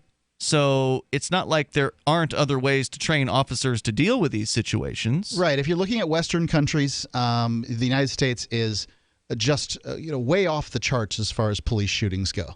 Even if you look at Canada, which has as far as minorities go and all, it has a similar ethnic makeup as the United States. It's just one country over, but at that point, you've got 5 times as many police shootings in the U.S. as in Canada. It's also worth pointing out here that, just in case anybody was wondering, the officer in question was white and the victim was white in this case. So just another point that when it comes to police violence, color doesn't matter. Okay? The cops are going to shoot anybody because it's a power issue is the problem. It's human beings with the ability to wield power over other human beings with no consequence. Almost zero chance of consequences. Right. So part of the issue here is consequences. Right? Like, part of that issue is consequences. The victim had some consequences, but the officer did not. Right. And, the victim is a guy staring down the barrel of 5, rifles. Yeah. And is clearly inebriated to some level or another. Wasn't very good at following directions. And That's right. You shouldn't die because of not being good at following directions. The part here is that, the city is going to pay out to this guy's family. That's what always happens. You think so? But the police officers aren't going to pay for it. And if they don't pay for it in some way, then it's just going to keep on happening. What makes you think that they're going to want to win a civil case? That keeps on happening because there's a lower threshold of proof in that circumstance. So wrongful death, this isn't a justified death. Let's go on here. We've got your calls and thoughts. Eva is in Virginia. Eva, you're on Free Talk Live, listening also to WNIS. Hi. Love your show, you guys, but I think this whole thing, the guy sounds so sadistic to police officers with not de-escalating the situation rather than escalating it by yelling and weird commands. You know, the whole thing is just so bizarre and so sad. It's horribly sad. But, have you seen the video, or did you just listen to our commentary? No, I heard about this first on the Michael Savage show. You know, I drive a lot on the weekend nights, you know, after my shift and everything. But so I heard about it last night, and I was so disturbed because I guess the guy who was shot has 2 little kids at home. He did. And cops didn't know so that. Cops don't care. And then I guess the barrel of the rifle had something engraved on it, like if you, or something like FU on it. Oh yeah, thank you for reminding me. We didn't get to that part of the story yet. Let me pull that. Yeah, let me pull that up here. Apparently, the officer in question actually had engraved on his rifle, "You're effed." Yeah. That's what his rifle says. "You're effed," right over where the trigger is on this thing. Now, if that doesn't tell you something about the mindset of this individual, he's not there to protect and serve anybody. He's there, he joined the police so he could kill some people. Yeah.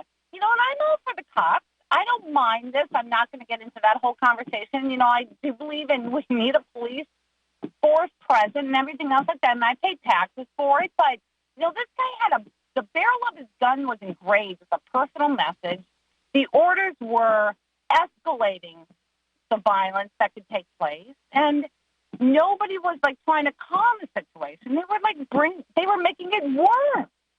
That's pretty common. Unfortunately, a lot of police do escalate situations because, again, you end up attracting hotheads into this particular profession. Now, Mark, you made some sort of generic comment earlier about how you think most police, you know, are good people and they wouldn't have done something like this. But the fact is, we had a police trainer who was a listener of our show who quit his job. He had trained police for more than a decade, and he quit his job because he said to us, and we met him in person, the dude's legit. He's not like some, you know, we did. Stranger who called the show. He said that only 10% of the police recruits that he was training these days, and this was, you know, probably most of a decade ago when he quit, but that at that time, he said 10% of the recruits were what he considered to be quality recruits, the people that he should have been training. The rest of them, he said... That's a hiring problem. Do you understand that? Yeah. Whatever, Mark. These people are getting hired, okay? Yeah. They're being trained because they got hired. And he said that these people were not people that he thought should be officers because many of them were what he described as badge heavies. And Eva, thank you for the call tonight. And a badge heavy is somebody who wants to wield power over innocent, peaceful people and get away with it. And they know they can. It's Free Talk Live. So are you tired of being tired? Well, then it's time to get the tea. Hey, it's Lisa here to tell you about this all-natural, all-organic tea I've been drinking that has had great results for over 20 years. It's called Life Change Tea, and it's specially formulated to help detoxify and cleanse your kidneys, liver, colon, and blood all at once. The colon is one of the most ignored organs in the human body. The faster that waste is eliminated from the body, the less time that waste sits in our intestines, spreading toxins to our bloodstream. This tea helps cleanse chemicals caused by outside intruders from our entire digestive system. And get this, weight loss can be a side effect. And with continued use of the tea, you can experience clearer, healthier, younger looking skin, increased energy, and a happier outlook on life. So if you're tired of being tired, get the Life Change Tea at getthetea.com. That's getthetea.com. And like me, you'll be glad you did. Hi, I'm Derek J. I don't want a politician to represent me.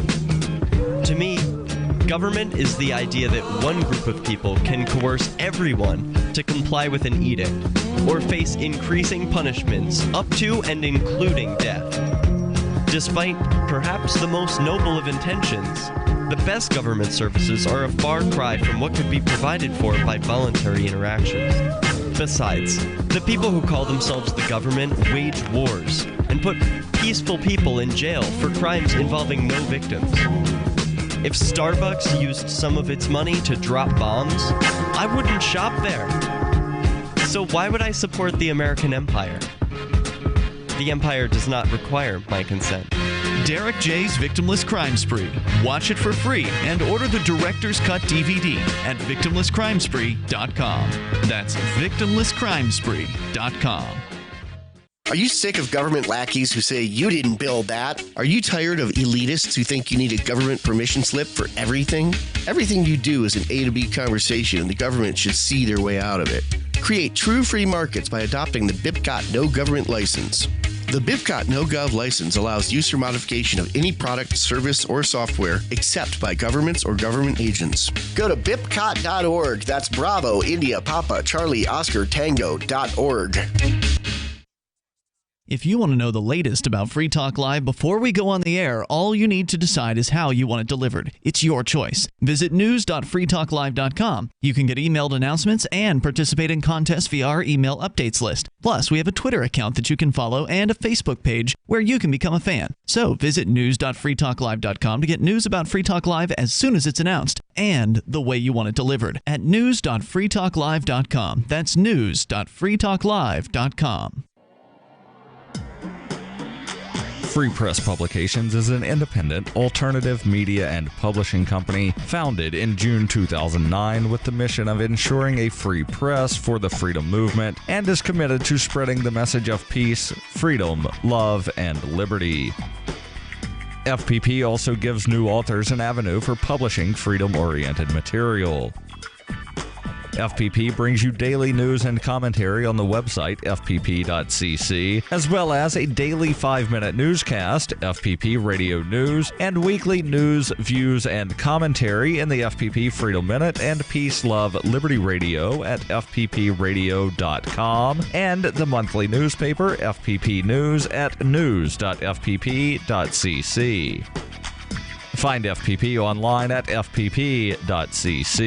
That's fpp.cc, as in Creative Commons. While our satellite channel is free to listen to, it's not free for us. You can help us cover our satellite costs with the chip-in on the right side of the page at lrn.fm.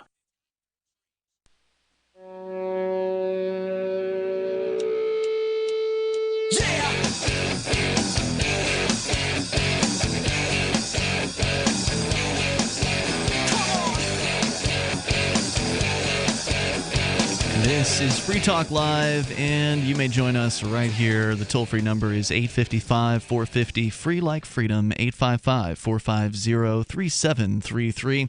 It is that season for buying holiday gifts, and what better gift than Omaha Steaks? Giving your people in your life, the people that you care about, something they're going to love, something delicious. Omaha Steaks has it. In fact, for $49.99 over at omahasteaks.com, when you use code FTL in the search bar, you'll get the family gift pack, and then you'll also get 75% off. And I'll tell you what's in that here in a moment. It's loaded up with stuff. You'll be shocked at how much you get for that price.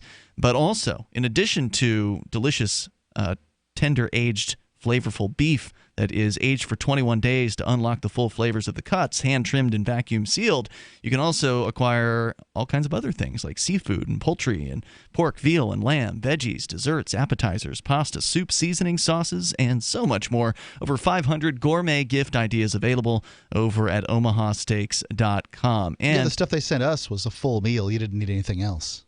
Well, they sent a lot of meat. So, for instance, in this case, you will get for less than $50 if you go to omahasteaks.com with code FTL in the search bar, 2 filet mignons, 2 top sirloins, 2 boneless pork chops, 4 boneless chicken breasts, 4 kielbasa sausages, 4 burgers, 4 potatoes au gratin, 4 caramel apple tartlets, and 1 Omaha Steaks seasoning packet. That's a whole lot of meals right there, Mark. Indeed. But it's mostly the meat part of right, but there meal. were potatoes in there, and there were the tartlets and all that.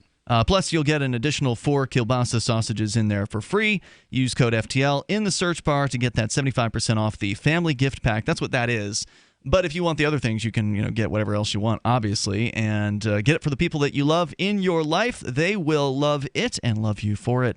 Go to omahasteaks.com. It's a gift guaranteed to be a hit. And again, use code FTL in the search bar. Whether you get that family gift pack or not, it'll give us credit for sending them the business. Once again, that's omahasteaks.com with code FTL. As we go to your calls and your thoughts here. Let's continue with Julian on the line in Indiana. We're talking about the police shooting in Arizona. Cop shot an unarmed man in a hallway after unnecessarily ordering the man to do all kinds of conflicting things that would have been confusing to someone who wasn't inebriated, and this guy certainly seemed to have a few beers at least in him at the time that he was shot to death by this cop. Go ahead, Julian. You're on Free Talk Live, listening to WIBC. Kind of my curious question is, while they already had him face down on the floor, why did they not just go ahead and put him in handcuffs and commit a personnel search? Yep. Or, as one thing I was taught when I was in the military, if you did not want to go hands-on with a particular person, tell them to actually do what you want them to do as far as lifting up a shirt, check their waistband to make sure there's nothing hidden in it. Yep. Yeah, the waistband thing, the shirt thing probably would have been a good idea. I presume they have these procedures for a reason. I can see why they wouldn't want to be. This guy was. Well, that's a dumb presumption. You're talking to a guy who was in the military who had different procedures. Sure. So. Whatever the reason is for this, to me, seems to be to confuse the hell out of the intended victim to give the officers the excuse to shoot somebody. That seems to be the reason here. It's pretty clear. What do you think, Julian? Well, and my next question, too, is why does it take 6 officers with AR-15s pointed at one gentleman in a hallway to take him into custody when you could have told 3 to 4 of them, hey, go ahead and put your weapon down and go non-lethal, and why was non-lethal not an option at the time? Yeah, Great question. That was the question that I sort of had during all of this is, if this guy would have been tased for being dumb, this wouldn't have been a problem, right? Yeah, I mean, some people might have been upset at the video, but at least he would have lived through it. He would have lived through it, yeah. Right. His kids would have a father right now. Exactly. Julian, you asked some really good questions, and I appreciate your thoughts. Anything else you want to share tonight? No, sir. Thank you. Thank you for your time, gentlemen. Appreciate the call. The toll-free number here is 855-450-3733. Let's go to Michael in Virginia Beach, listening to WNIS. Go ahead, Michael.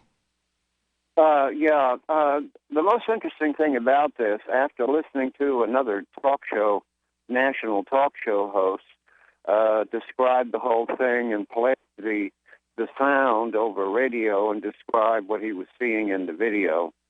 The most amazing thing about it is I think that your explanation actually gives leeway to the jury and also to the policeman who did this shooting.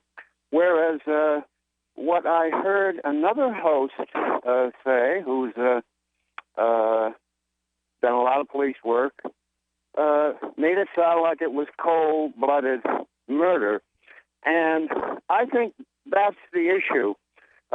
You're doing a good job laying out the details that other hosts aren't putting out there.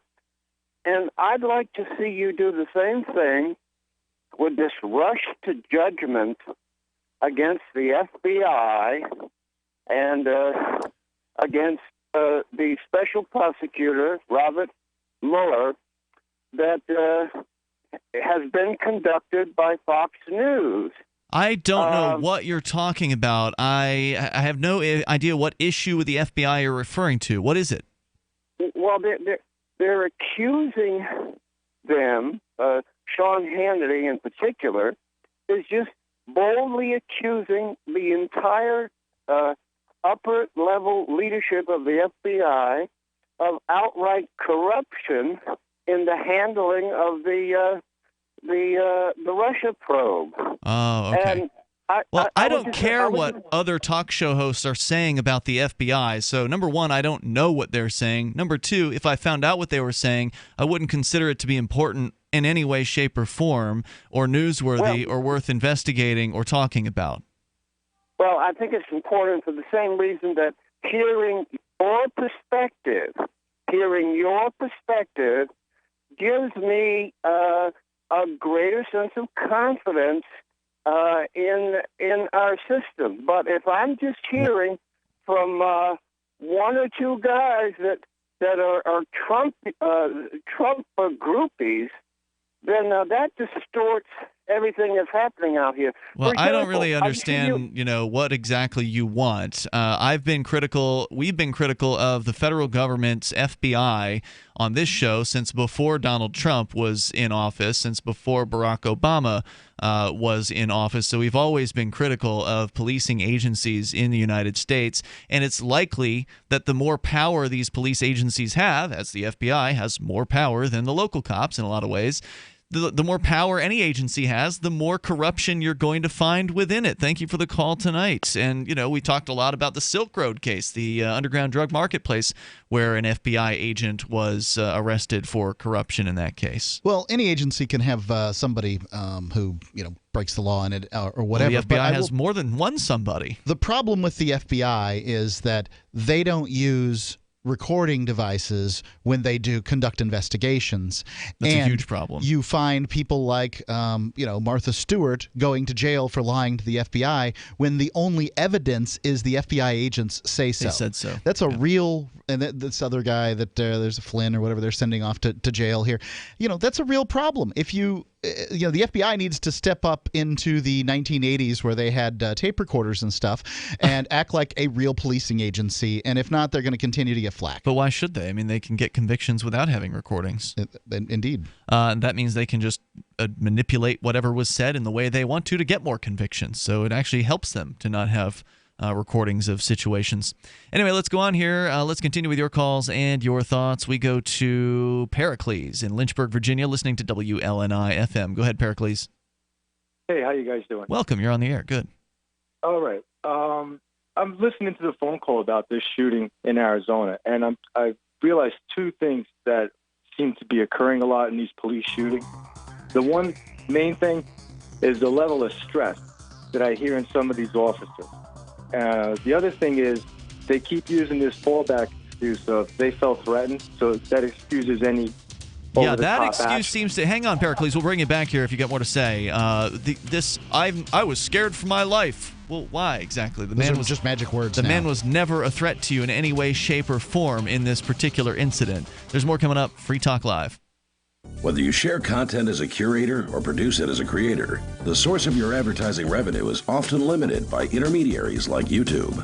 What if there was a way to connect content creators directly with advertisers, decentralizing attention-based market advertising transactions and putting the control back into the hands of content owners? Introducing the revolutionary Signal Token Protocol by Spective VR. Partnered with Blend Media, the largest network of 360 video content in the world, and featured on Fox Business's Innovations, Spective VR is a 360 VR streaming platform created to be the first use case and early adopter of the Signal Token Protocol, driving real use and allowing Spective to optimize their platform. SpectiveVR.com is hosting a pre-ICO for Signal tokens starting December 8th at a 40% bonus. For early access to the token sale and an exclusive 60% token bonus, sign up for the email list at SpectiveVR.com.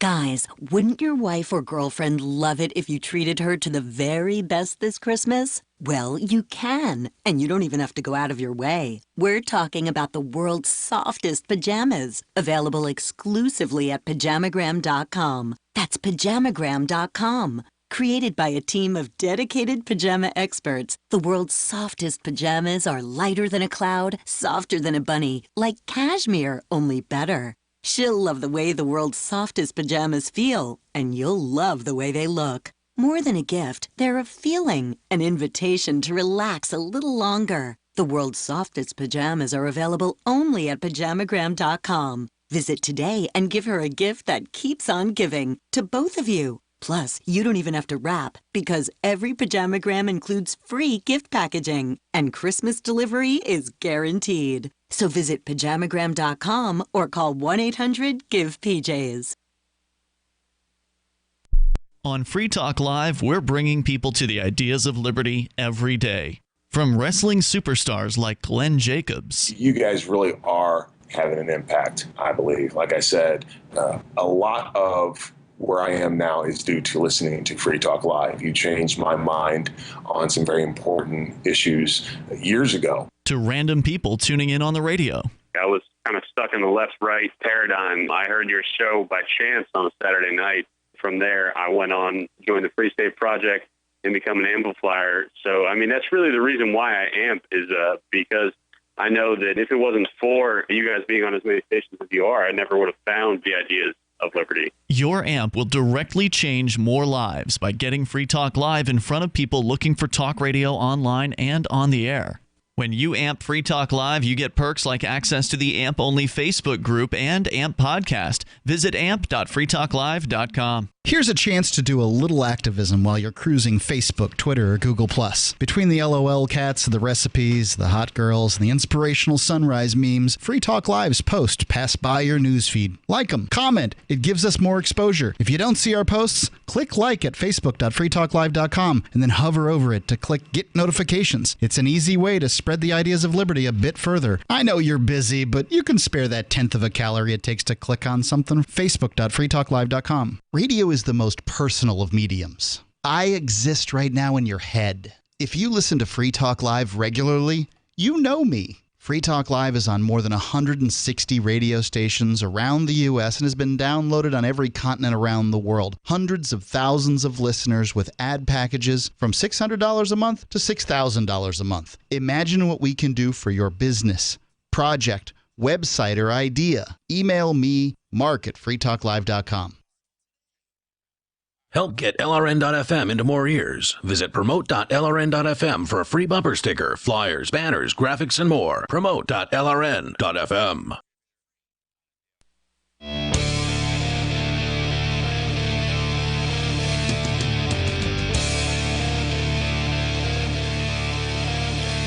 This is Free Talk Live. You may dial toll-free here and bring up whatever you want. Our number is 855-450-FREE like freedom. That's 855-450-3733. Joining you tonight, it's Ian. And Mark. As we continue, we'll, of course, talk about whatever you want to discuss. Though a lot of people calling about this issue with police. One officer shooting a man to death in a hotel hallway in Mesa, Arizona, early 2016, I guess. And now being found not guilty by a jury. We've done a lot of discussion of the details of this. If you missed that, you can always go grab the podcast later and listen. But ultimately, he was given very confusing orders by these officers. There were about 6 officers in the hallway in this case. Given very confusing orders that even somebody who wasn't inebriated would have had trouble understanding or following. And then ultimately shooting him when he apparently, and Mark, you were correct, the detective investigating the shooting, according to NBC, agreed that Shaver's movement, this was the victim, was similar to reaching for a pistol, but has said that it also looked as though he was pulling up his loose-fitting basketball shorts that had fallen down as he was ordered to crawl towards the police. That was the moment at which the officer in question, who is now found not guilty by a jury, shot this man to death. We've had people calling in tonight asking, well, baggy pants kill, kids. Yeah, why didn't these officers? This guy wasn't a kid; he had 2 kids of his own. But kids can learn from this. Why didn't the officers just go and arrest the guy? They had him prone, laying down with his hands clasped behind his head, fingers interlocked.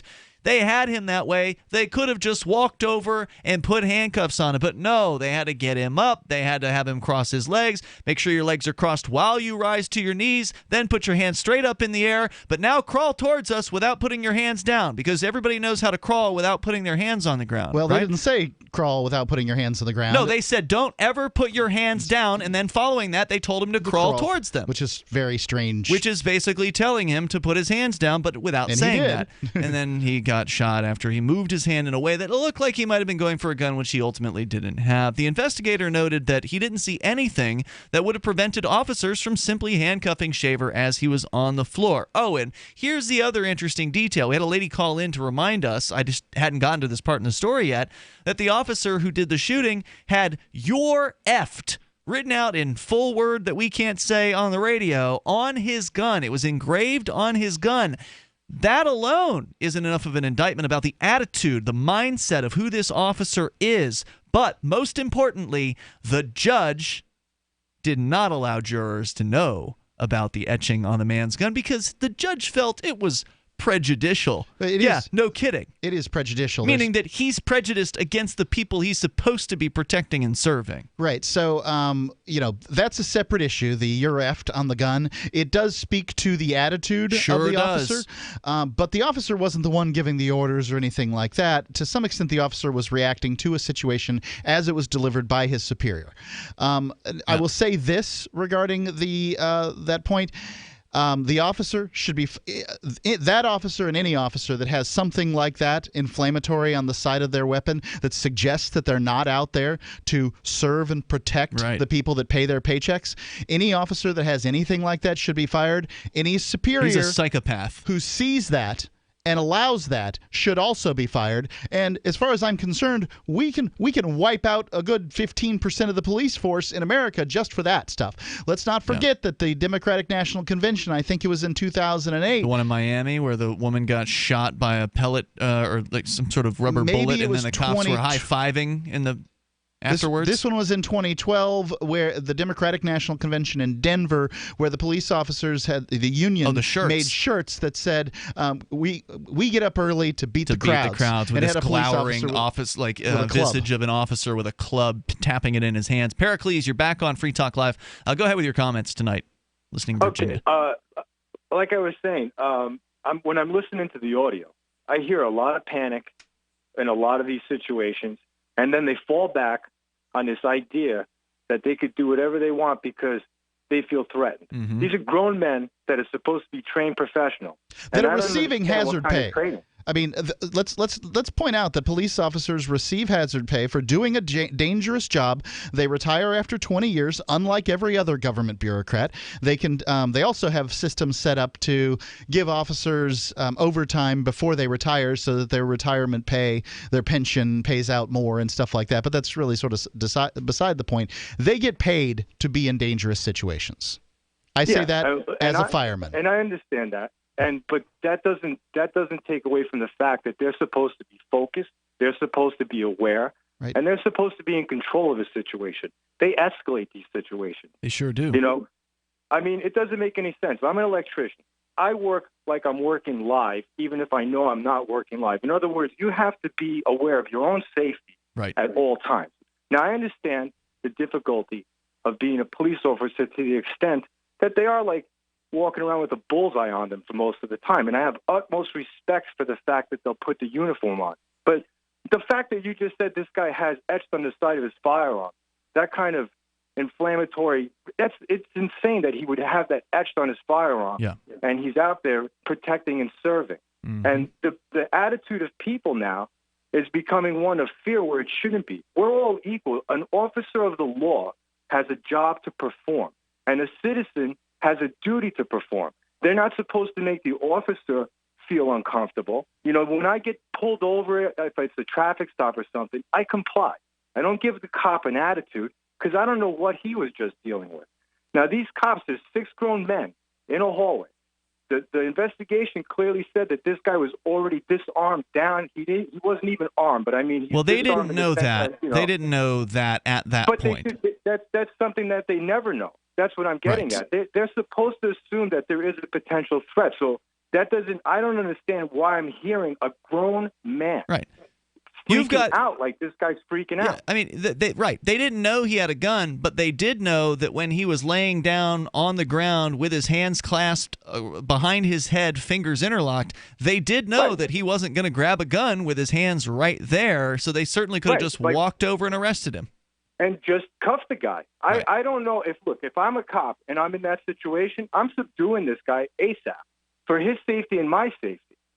Why give him a chance to keep going for it? Why extend this? This was a 5-minute encounter in the hallway. Yeah. Why give him the 4.5 minutes to actually grab have multiple chances to grab the gun? It's crazy. And Pericles, you make some great points here tonight. I appreciate hearing from you. Thank you for the call.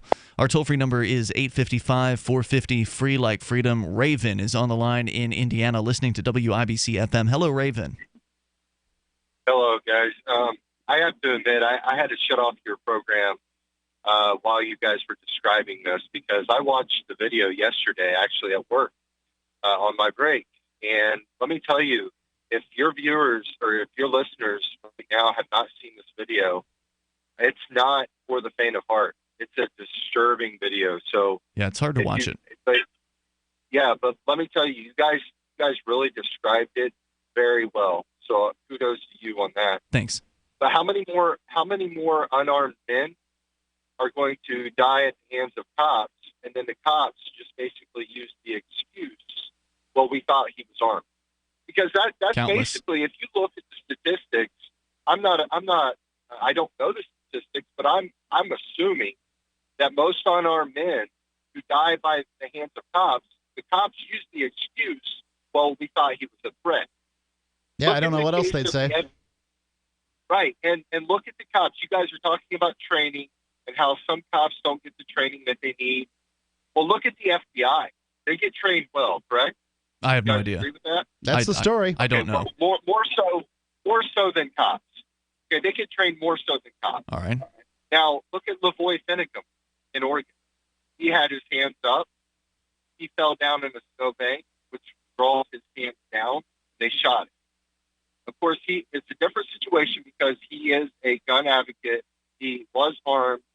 But this man was clearly under distress. Wasn't it? Hold on. Before you go on here, you mentioned Lavoy Finicum. He's the guy that was shot to death by, I believe it was state troopers in Oregon, actually, who shot him, if I'm recalling correctly. The FBI was at the standoff. The FBI was generally in the vicinity, and they may have been when, there may have been an FBI agent present when Finicum was shot. But I'm going to interrupt. Yeah. I'm going to interrupt, and here's why I'm interrupting.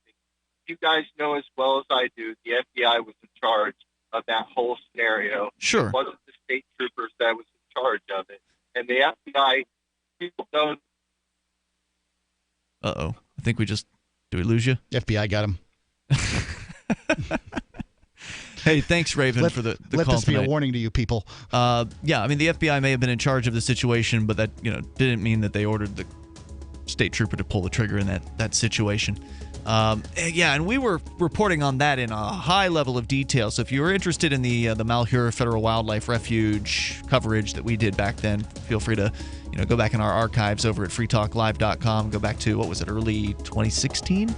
All I know is it's at archives.freetalklive.com. You can search our archives. Makes it easier. Look for Malheur. We're coming up.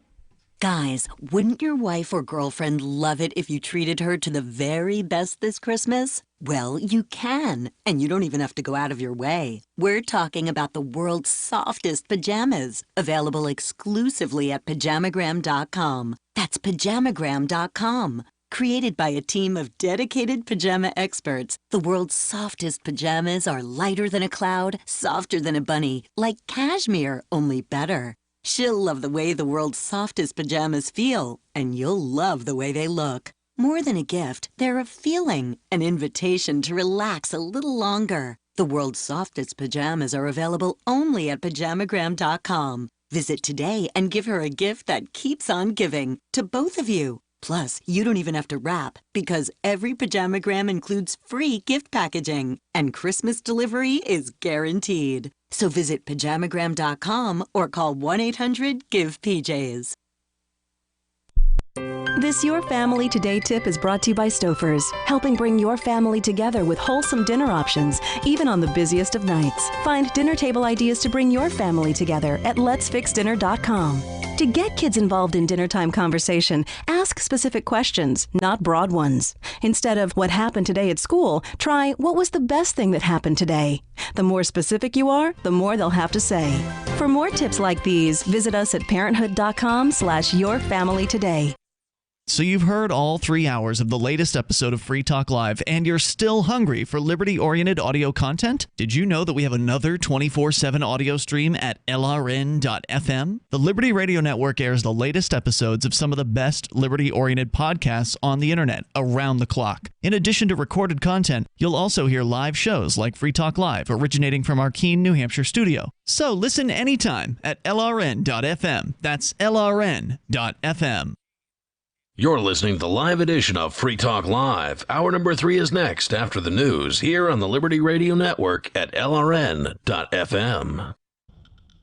From Keene in the Shire, the Liberty Media capital of the world, this is Daryl W. Perry, host of FPP Radio News for Friday, December 8th, 2017. Silver is trading at $15.76 per ounce. Gold is valued at $1,249 per ounce. Bitcoin is trading at 7 cents, and the average price of Bitcoin is $16,804. Antiwar.com reports that Saudi warplanes continue to pound the Yemeni capital city of Sana'a at an increased rate on Thursday, while operations on the ground appear to have shifted southwest, with pro-Saudi forces attacking coastal areas held by the Shiite Houthi movement. Reports out of the Quqqa district on the Red Sea coast of Yemen say that pro-Saudi forces have more or less entirely captured the area, which includes a town and a small fishing port. At least 25 were killed in the fighting. The district itself is of limited value, but the push is in keeping with Saudi-led efforts to conquer as much of the Yemeni coast as possible to ensure that shipments of food and medicine into the country are done more or less exclusively under their control. Fishing ports notwithstanding, the Houthi movement has only a single port at Hodeidah, which would need food and medicine imports for 15 million people in northern Yemen. A Saudi blockade, however, allows a tiny fraction of that in. For over 40 years, Roberts & Roberts Brokerage has been a trusted source for buying and selling precious metals like gold and silver. And as a Bitcoin-preferred business, Roberts & Roberts Brokerage has removed the minimum purchase amount for all orders paid in the digital currency. Call Roberts & Roberts Brokerage today for knowledgeable advice on buying and selling precious metals and a forward-thinking approach to new technologies. 800-874-9760 or visit online at rrbi.co. UPI reports Congress passed a short-term spending bill Thursday to prevent a government shutdown as Republicans attempt to reach a budget bill with Democrats by the end of the year. Senators approved the bill by a vote of 81-14 an hour after the House passed it on a vote of 235-193, keeping the federal government open through December 22nd. Representative Mike Simpson of Idaho said a vote against the resolution is a vote to shut down the government, while admitting a short-term funding measure is not ideal. President Donald Trump met with Speaker Paul Ryan of Wisconsin, Senate Republican leader Mitch McConnell of Kentucky, House Democratic leader Nancy Pelosi of California, and Senate Democrat leader Chuck Schumer of New York in hopes of pushing forward negotiations on a 2-year budget deal. Pelosi and other Democrats have stressed including deportation relief for Dreamers, recipients of the Deferred Action for Childhood Arrival program, in their negotiations. She said, "We will not leave here without a DACA fix." Trump was expected to encourage congressional leaders to keep anything related to DACA out of a budget negotiation, while pushing to increase defense spending without boosting non-defense funding, and convince Democrats to agree to his border wall. Trump said, "We hope that we're going to make some great progress for our country. I think this will happen." 2 Florida Republicans said they would vote against any year-end spending bill that did not include an immigration deal. Schumer said those demands were unlikely and a shutdown would reflect poorly on Trump and Republicans. Bitcoin Not Bombs is a launching pad for nonprofits and social entrepreneurs into the financial freedom of the Bitcoin economy. Bitcoin Not Bombs offers premium publicity campaigns designed to facilitate an organization's adoption of Bitcoin as a payment system and to fully capitalize on that decision in their fundraising efforts. Bitcoin Not Bombs is fully committed to being the hub of the nonprofit sector of the Bitcoin economy, maximizing the potential cross-promotion of all our clients and commercial partners. To learn more, visit bitcoinnotbombs.com. Reuters reports a federal judge on Thursday sentenced Larry Nassar, the former USA gymnastics team doctor accused of sexually assaulting gymnasts, to 60 years in prison on federal child porn charges that grew out of a sex abuse investigation. U.S. District Judge Janet Neff in Grand Rapids, Michigan, handed down the sentence sought by prosecutors who said there was a link between Nassar's child pornography and his prolific molestation of children, according to court documents. Neff said he has demonstrated that he should never again have access to children. Nassar's attorney, Matt Newberg, said he was devastated and remorseful. Nassar pled guilty in July to possessing thousands of images and video of child pornography depicting children as young as infants between 2003 and 2016. Nassar is also set to be sentenced in January in Michigan courts after pleading guilty to additional counts of criminal sexual conduct related to allegations he assaulted girls under the guise of medical treatment. At that hearing, all of the more than 120 victims or their parents will be allowed to give impact statements. Nassar is likely to spend the remainder of his life in prison. This has been FPP Radio News, online at fppradio.com.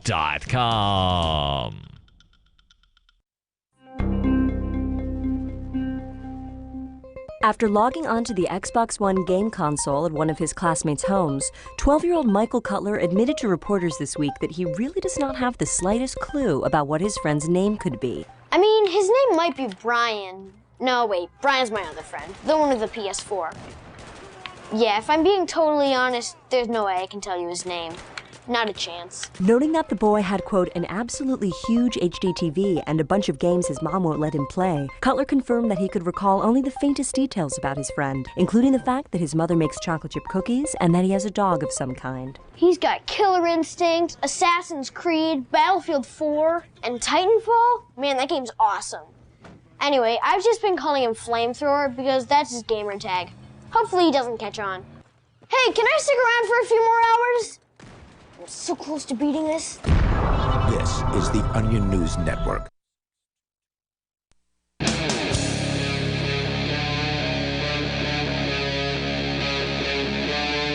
Free Talk Live. It is Free Talk Live. Dial toll free and join us here on the live Saturday edition of the program. With you in the studio tonight, it's Ian and Mark. We're kicking off the third hour. For those of you just tuning into the show, we've had extensive discussions so far about the jury's verdict in Arizona regarding Philip Mitchell Brailsford, former police officer. Apparently he was fired not because of this incident, because that would be, the department admitting that the officer might have done something wrong. He was fired 2 months later after shooting an innocent man in a hotel room hallway. 2 months after that. Correct. He was fired 2 months after that for poor performance. And this officer had engraved on his gun that he used to kill this man, he had actually written on the gun, "You're effed."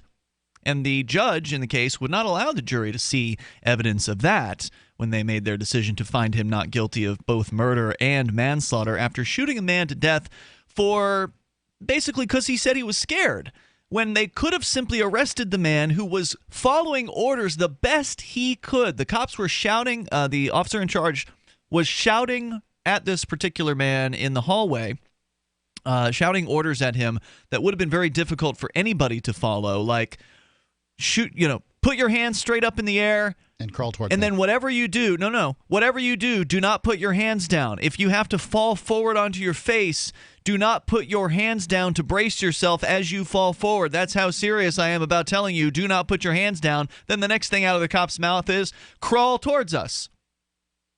And by the way, throughout this 5-minute long, just very stressful, very intense encounter in the hallway, the officers threatened the man on multiple occasions to where they told him, if you mess this up, if you mess up anything that we tell you, we're going to shoot you and kill you right here. Think he might have been nervous? And he might have been drunk as well. And so they gave him all these commands that he could totally screw up easily to give these police officers the excuse to shoot him. Again, 2 people in the hallway, 1 male, 1 female, 6 officers. They managed to get the female out of there without shooting her to death, thankfully. Strangely, that's how it always happens. But then they shoot this guy to death. Let's go to your calls and your thoughts here. We go first to Dan in Virginia Beach, listening to WNIS. Go ahead, Dan. And by the way, if you haven't seen this video, just go to Free Talk Live's Facebook or Twitter, and you'll find that we've posted a website there that has the video on it, which you can access easily through. Actually, I'll give you the site too when I get the chance. But Dan, you're on Free Talk Live. Go ahead. Yeah, I'm. I don't have a lot of comments here, and I'm glad we live in a so-called free society. But you cannot watch the video. You cannot look at it. This is state-sponsored, cold-blooded murder. That's what it is, plain and simple. It's cold-blooded murder by this guy, and the state covered his butt and made it so he could go out and kill someone else, and they swept it under the rug. It went through the jury system. That's all great. I really can understand how African Americans feel when they talk about justice for all, because that guy had no justice. He had, right. A jury, it's cold-blooded murder, plain and simple. We got another military guy commenting on the Free Talk Live forum on this. There's a discussion in the general discussion section. The title is Murder of Daniel Shaver. Speaker 0311 says, this isn't the same old, this video would have put me and my guys in prison if it happened in Afghanistan. Yeah, Cops seem to not have only that, but when you're in a high stress situation like that, and you're in a hallway, I was trained to especially with the group that's there. Alone is one thing. Mm-hmm. He could have moved towards the individual with his gun, ready to fire, and went right. Nobody, if you've ever been in a situation like this, when someone's gun is pointed at you, you have a tendency, not to try to pull a weapon on him. And he could have talked to him, and by the time he finished his first two sentences, he would have been at the guy on the ground, handcuffed. It's cold-blooded murder. They wanted that. Absolutely Thanks, true. guys. Thanks, Dan. Appreciate it. Appreciate the call tonight. Let's go to Scott. He's in Indiana listening to WIBC FM. Hello, Scott. Hi, Ian. I agree with you partially. I did watch the video, and it was being played by a guy who's a retired police. He's a young man, and he thought that it was an unjustified shooting, too. He did have a couple of good points that I think some people are missing. One of them was that the reason they wanted him to get closer to them rather than going directly to him is he just come out of a room, and they didn't know it was in there. They didn't know it would be another person. They don't want to be exposed Somebody to was whatever shooting. danger is next to the door. Exactly. Yeah, I did point that out. Yeah. Yeah. And also the guy who was playing the video, he had a great point that they could have done it so much differently. But I listened to it, I go, I'm not terrified. I'm just watching this, as a disinterested third party, and I'm also not drunk. And it was confusing to me too. Like, how are you going to crawl if you can't put your hands down, but you're supposed to crawl? I didn't get that. Yeah. And the guy, he said the way that this could have been handled better, would have been better trained from the cop, would have been have him stand, hands up. We call it a felony traffic stop procedure, where you stand, hands up. You hold on to the collar of your shirt. You lift your shirt up so that your hands are nowhere down low. So they can see your belt. And you do a 360-degree rotation. Yep. And then you stay in place. You come back toward them walking backwards, so that and then they can pat you down, and then everything's okay. And that's where they went wrong. And also with regards to the writing on the gun, that doesn't just go for police. That's a bad idea. That's a bad idea for anybody. And I see all kinds of guys doing idiotic things like putting Punisher skulls on their guns and all kinds of cutesy things on there that make it look as if they're eager to shoot someone. And that's Sure a does. mistake. If you have to use it in a justified situation, no matter how justified, that's going to be, bait for any juror, any lawyer. Right. And, You're not going to get the same. Luckily, the judge protected the jury from being able to see that evidence. Right. You're not going to get the same benefit the police officer did in this circumstance. If you paint I shoot bad guys on your gun, you can better believe the jury's going to find that out. Yeah, that was a mistake.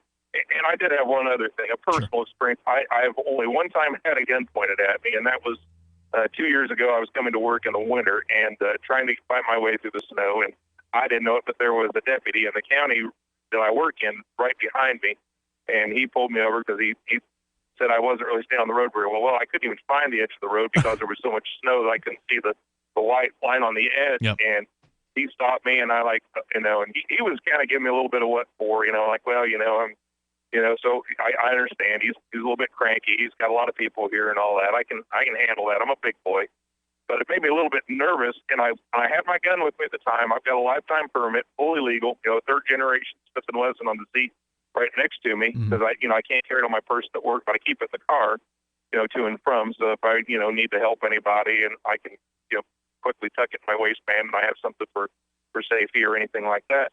And I didn't tell him about that because I was a little bit nervous with him yelling at me. And ordinarily when I do that, even though Indiana is not a required to tell state, I would have ordinarily told him, said, hey, look, here's my pink card, it's right here. I'm making no moves toward it. He had me a little nervous. So he said, well, we're going to need your registration. So I go to the glove box, and that's when he's showing the light on the gun. And next thing you know, I'm looking down the barrel of a Glock Bobble 21. Whoa. And he goes, don't put your hands on the steering wheel and don't move. Well, I did that. I did exactly. That was the right thing I did. I should have told him I had it, and so he wouldn't get nervous. But basically locked my hands on the steering wheel and didn't move, and got out, and he cuffed me and everything. I go, man, I'm going to go to jail. I don't think I broke the law, but maybe there's something I did wrong, and after a while, they patted me down. I was talking to another Yeah, you deputy, lucked a out. lady deputy. Wasn't there and a I story, told her- Mark, of a gentleman who actually did inform the police that he had a gun, but got blasted anyway when he went for his wallet? Philando Castile? Yeah. So you got lucky, Scott. That was a bad situation. Yeah, I mean, as I said, I would have glued my hands to my head, anything to give anybody the bad idea, even though I was, fully legal. And that's the difference. I just like, okay, I'm not going to give anybody any reason. And I also want to say one thing. I mean, I know there are a lot of people who don't like the cops, but it takes a really, really rare, deranged individual want to kill anybody. And on top of that, even if you are a rare deranged kind of individual and you don't have any scruples, the kind of examination you get for any police shooting, no matter how justified, not exactly the kind of thing that a rational person would want to undertake. Thank you, Scott, for your call tonight. Appreciate hearing from you. There's more coming up with your calls and thoughts on Free Talk Live at 855-450-FREE.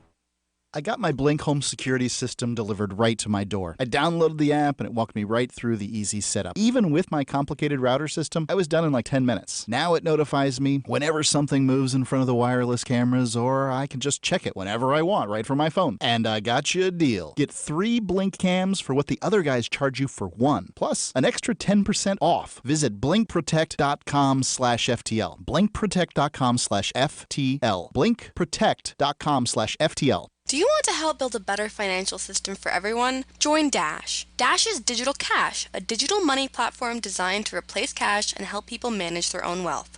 It's fast and easy, fees are low, and transactions are confirmed instantly. Dash is decentralized, run by users who earn rewards for helping run the network and make governance decisions. Dash is set up to succeed where other platforms have failed. Give it a try at dash.org. Help people take control over their financial future today. Find out more at dash.org. Have you wanted to get into Bitcoin mining but don't want to deal with the hassle and frustration of operating the mining hardware? Let pool.bitcoin.com handle it for you like I did. Just visit pool.bitcoin.com and use their calculator to estimate what you could end up making. You get to decide which Bitcoin you want to mine. If you already have mining equipment, you're invited to join pool.bitcoin.com. Get all the details and get started mining Bitcoin at pool.bitcoin.com. Shop online and support Free Talk Live. Every purchase you make at shop.freetalklive.com helps spread a message of liberty. From shop.freetalklive.com, you can shop at places like Walmart, Newegg, Amazon UK, Amazon Canada, Omaha Steaks, HostGator, and more. Plus, you can get discounts on web hosting, legal documents, or pretty much anything using saveatpurse.com. Just bookmark the link and help Free Talk Live while shopping online. Thank you for shopping with shop.freetalklive.com. The Free State Project has reached its goal of 20,000 liberty lovers who've pledged to move to New Hampshire and get active to achieve liberty in our lifetime. Perhaps you're trying to figure out what part of New Hampshire should be your destination. If so, consider Keene. You'll find more than 150 reasons to move to Keene at move.freekeene.com. Keene is famous for its historic, publicity-generating activism, as well as being the liberty media capital of the world. It's home to freekeene.com, New Hampshire's destination for liberty activism, news, and opinion. For years, we've been compiling over 150 reasons to move to Keene at move.freekeene.com, where you'll learn about some of what's happening here and what makes Keene a great place to live. If you love liberty, you'll probably enjoy anywhere you end up in the Shire. But do your due diligence first. Please visit move.freekeene.com for the full list of over 150 reasons to move to Keene. That's move.freekeene.com. LRN.FM is proud to announce our official listening apps for Android and iOS devices. Now you can easily tune into our streams anywhere, anytime on your smartphone or tablet. Just visit apps.lrn.fm or search for LRN.FM in the Android or Apple app stores. Please download, rate us 5 stars, then share the link on your social media and let your friends and family know how you're listening to LRN.FM. Download it now, free at apps.lrn.fm. What do you shop for that you could otherwise buy at Amazon? Pretty much everything, right? Amazon has competitive pricing and they deliver, and that's a big plus. If you could plan ahead in your shopping, would you be interested in saving up to 33%? There's a catch. You have to do your shopping in Bitcoin. But imagine those savings. It's like a huge raise. All you have to do is go to saveatpurse.com. We've saved thousands, and you can too. Plan ahead and save. SaveItPurse.com. This is the Liberty Radio Network, broadcasting the latest liberty-oriented audio content 24 hours a day at LRN.FM.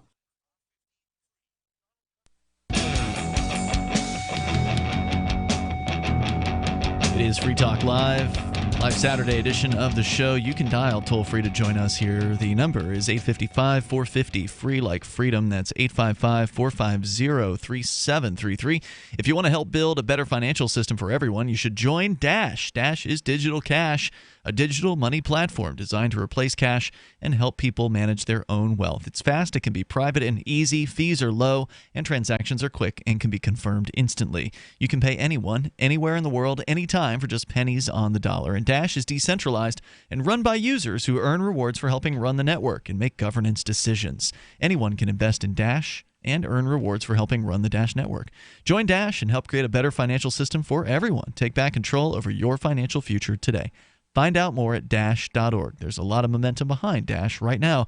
So go to Dash.org and find out why. As we continue with your calls and thoughts, lots of comments from our listeners here tonight on the shooting of an innocent man who had not threatened or harmed anyone in a hallway of the La Quinta Inn in Mesa, Arizona back in early 2016, where the officer involved was now found not guilty after a jury was refused to they were not allowed to see the evidence that showed that the officer had engraved on his gun the words "You're effed."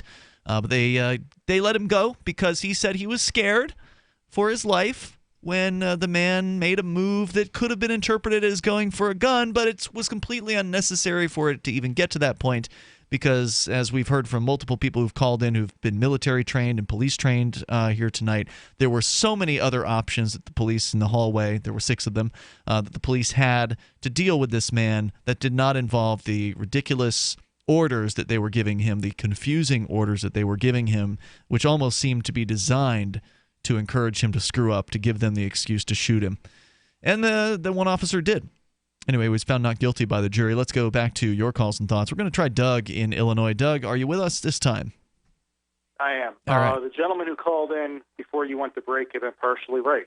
When you have when you're offering a job of the full power of government and you're giving a badge and a gun and you get to act with immunity and impunity and accountability, you do tend to draw demented people. Sure. That can be a fact. I mean, you talk about people that want to be, what do you call it, heavy badge. They're on a power trip, man. Yep. Badge heavy. That can be what they like. They love that. They love the fact that they feel that they're above the law. Here we're talking about murder. We're no doubt about it. But, you can watch, in your own local town. They won't be en route to a call. They'll be doing typical driving. They won't bother to put on a directional. They'll run, right through a red light. They don't give a damn. But when you have that mentality of I'm above the law, gradually you begin to take it further and further and further. Sure. You know what I mean? Right. I don't know if either one of you have ever. I don't know if either one of you have ever been down to the region where the shooting here or the murder here happened. They're very pro-gun down there. I don't get why. Yeah, I don't get why there were 2 people that contacted the gentleman at the front counter. The gentleman at the front counter called 911. Why it would be a big deal? You have everybody down there with a gun, and a lot of the people are doing hunting down there. It shouldn't have been a huge deal that the gentleman had a gun. The claim was that he was pointing it out the window at traffic. That was the claim, supposedly. Oh, okay. I really don't get it. I don't get the big deal about it. Of course, no one was actually shot. Even if he was pointing a gun, he didn't possess a firearm at the window. He had a pellet gun, but people don't know that from the outside. They don't. But nobody was shot. Right? Like there was never a gunfire report. There was never anybody being shot outside of the hotel. There was never any actual danger that anyone was really in, yet the police acted as though they were trying to take down the Las Vegas shooter. Do you get my viewpoint on it, though? Yeah. And what happened here happened before in Nevada. You're talking about information going from one individual to another individual to another individual, and then you're having 911 tell each cop coming in that gentleman. But you can get a lot wrong. You know what I'm telling you? Absolutely. And nothing will change here until we begin to get a little bit of accountability into it here. And part of it can be the glory boy mentality here too. That they can never do any wrong, and we need to uphold them. Look, they're paid by the people to do a job. They're not doing any type of favor.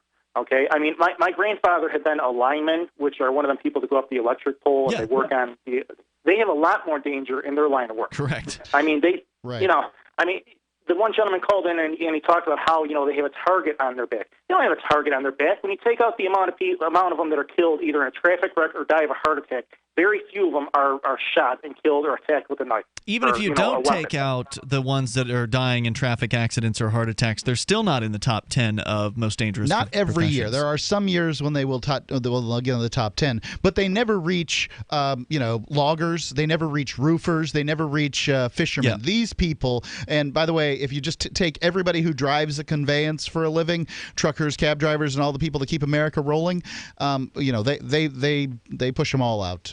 That's the most dangerous. And that should be where we, the people, should be demanding. Look, we pay your paycheck. If you're not able to do your job without being a freaking paranoid lunatic, then you don't need to be doing the job. Go find another line of work. But the problem with that then could be the union. The union, they defend them no matter what. Sure. And in my opinion, they need to be abolished. I mean, there should be no. I can't think of the which political figure. It hadn't been Ron Paul that had been talking about it. There should never be a union in government, and he had been totally right on it.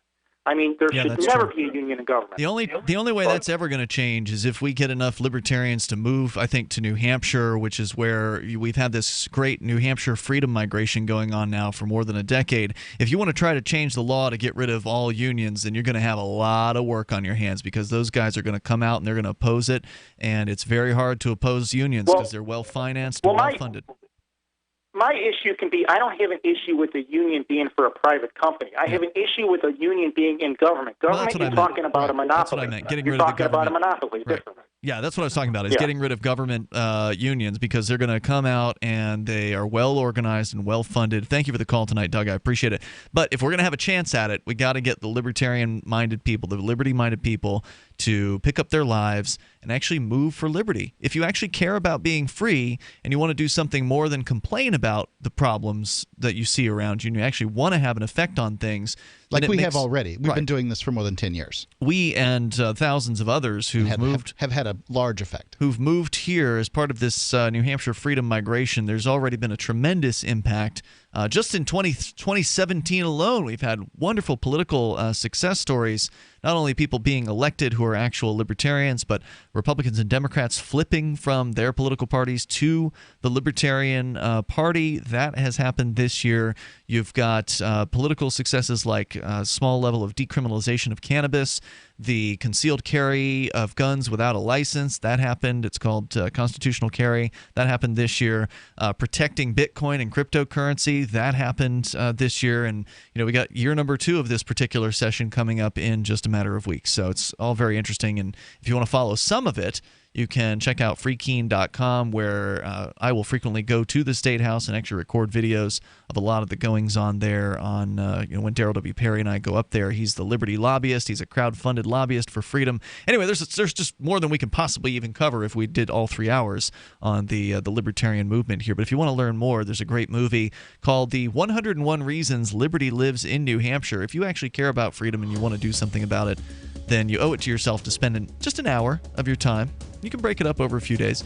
It's just information-loaded documentary, and it runs real quick. It's great. You go to 101reasonsfilm.com. That's 101reasonsfilm.com. It's free to watch online. We're going to continue with your calls and thoughts. You can bring up whatever's on your mind. Take control of the airwaves here on the live Saturday edition of Free Talk Live. Our number, 855-450, free like freedom. Want revenge on the common housefly? Well, after 10,000 years, someone has finally come up with a better way. The Bug Assault, a miniaturized shotgun, which utilizes ordinary table salt as ammunition. Non-toxic and no batteries required. So much fun, you'll forget you have a wife and kids. $39.95 and free economy shipping. Use discount code GCN and get an extra 10% off your purchase at bugassault.com. Makes the perfect stocking stuffer. Get your Bug Assault today. If you or someone you care about loves outdoor adventure, then check out slingbow.com for some unique holiday gift ideas. That's slingbow.com, where we have some innovative new products for the archer, hunter, or bow fishing enthusiast in your family. Now through January, use the promo code HOLIDAY to get free shipping in the U.S. or Canada.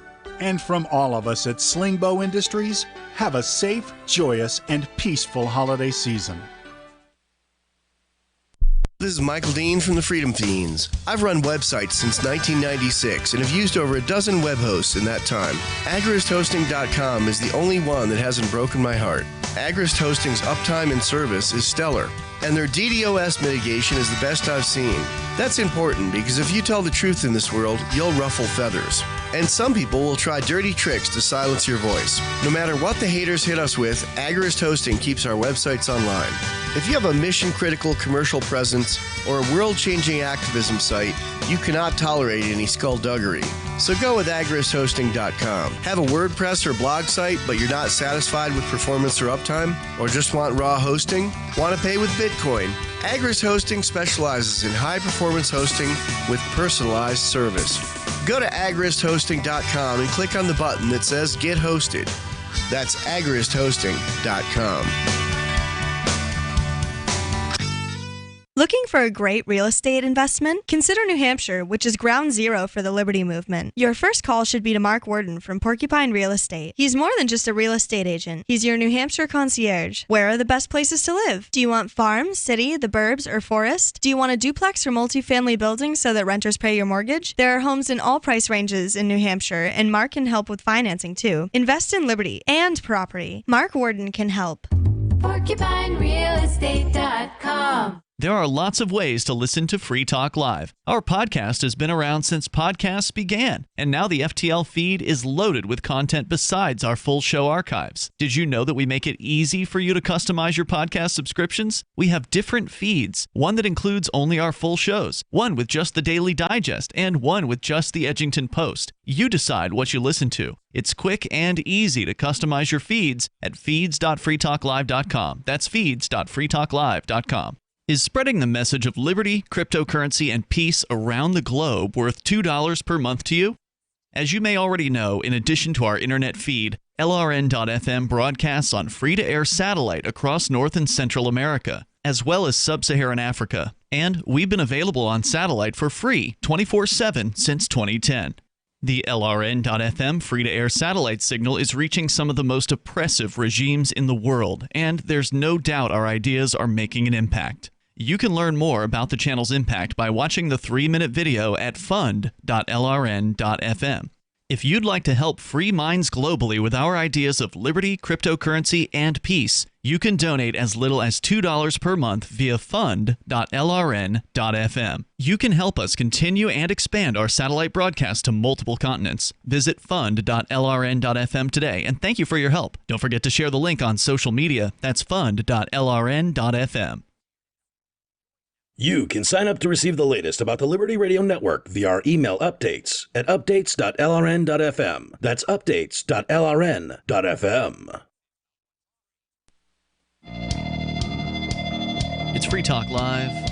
You may take control of the airwaves here. Our number is 855-450-FREE, like freedom. Joining you in the studio tonight, it's Ian. And Mark. 855-450-3733. Coming up in a couple months from now in Acapulco, Mexico at the Princess Resort, February 15th through the 18th. We're going to have the privilege of broadcasting from Anarchapulco again. Acapulco's a nice place to be in February. As we did last year. It was a great event last year. It's promising to be even better this time around. The resort, I believe, is the one that they have on the beach. There's like a trio of them. We were at one of the same organization's resorts last year, but this one, I think, is the one on the beach. Going to be very, very nice. Great liberty-oriented speakers, of course. And also even live music from Jordan Page, Backwards, Rob Hustle, and more. It's February 15th through the 18th. Anarchapulco is the premier libertarian gathering, as far as I'm concerned, around the world at the moment. Not that I've been to every single one of them, but of the ones that I've been to, this one is absolutely fantastic. They've got the speakers, they've got the music, they've got parties. It's Acapulco in the middle of the winter.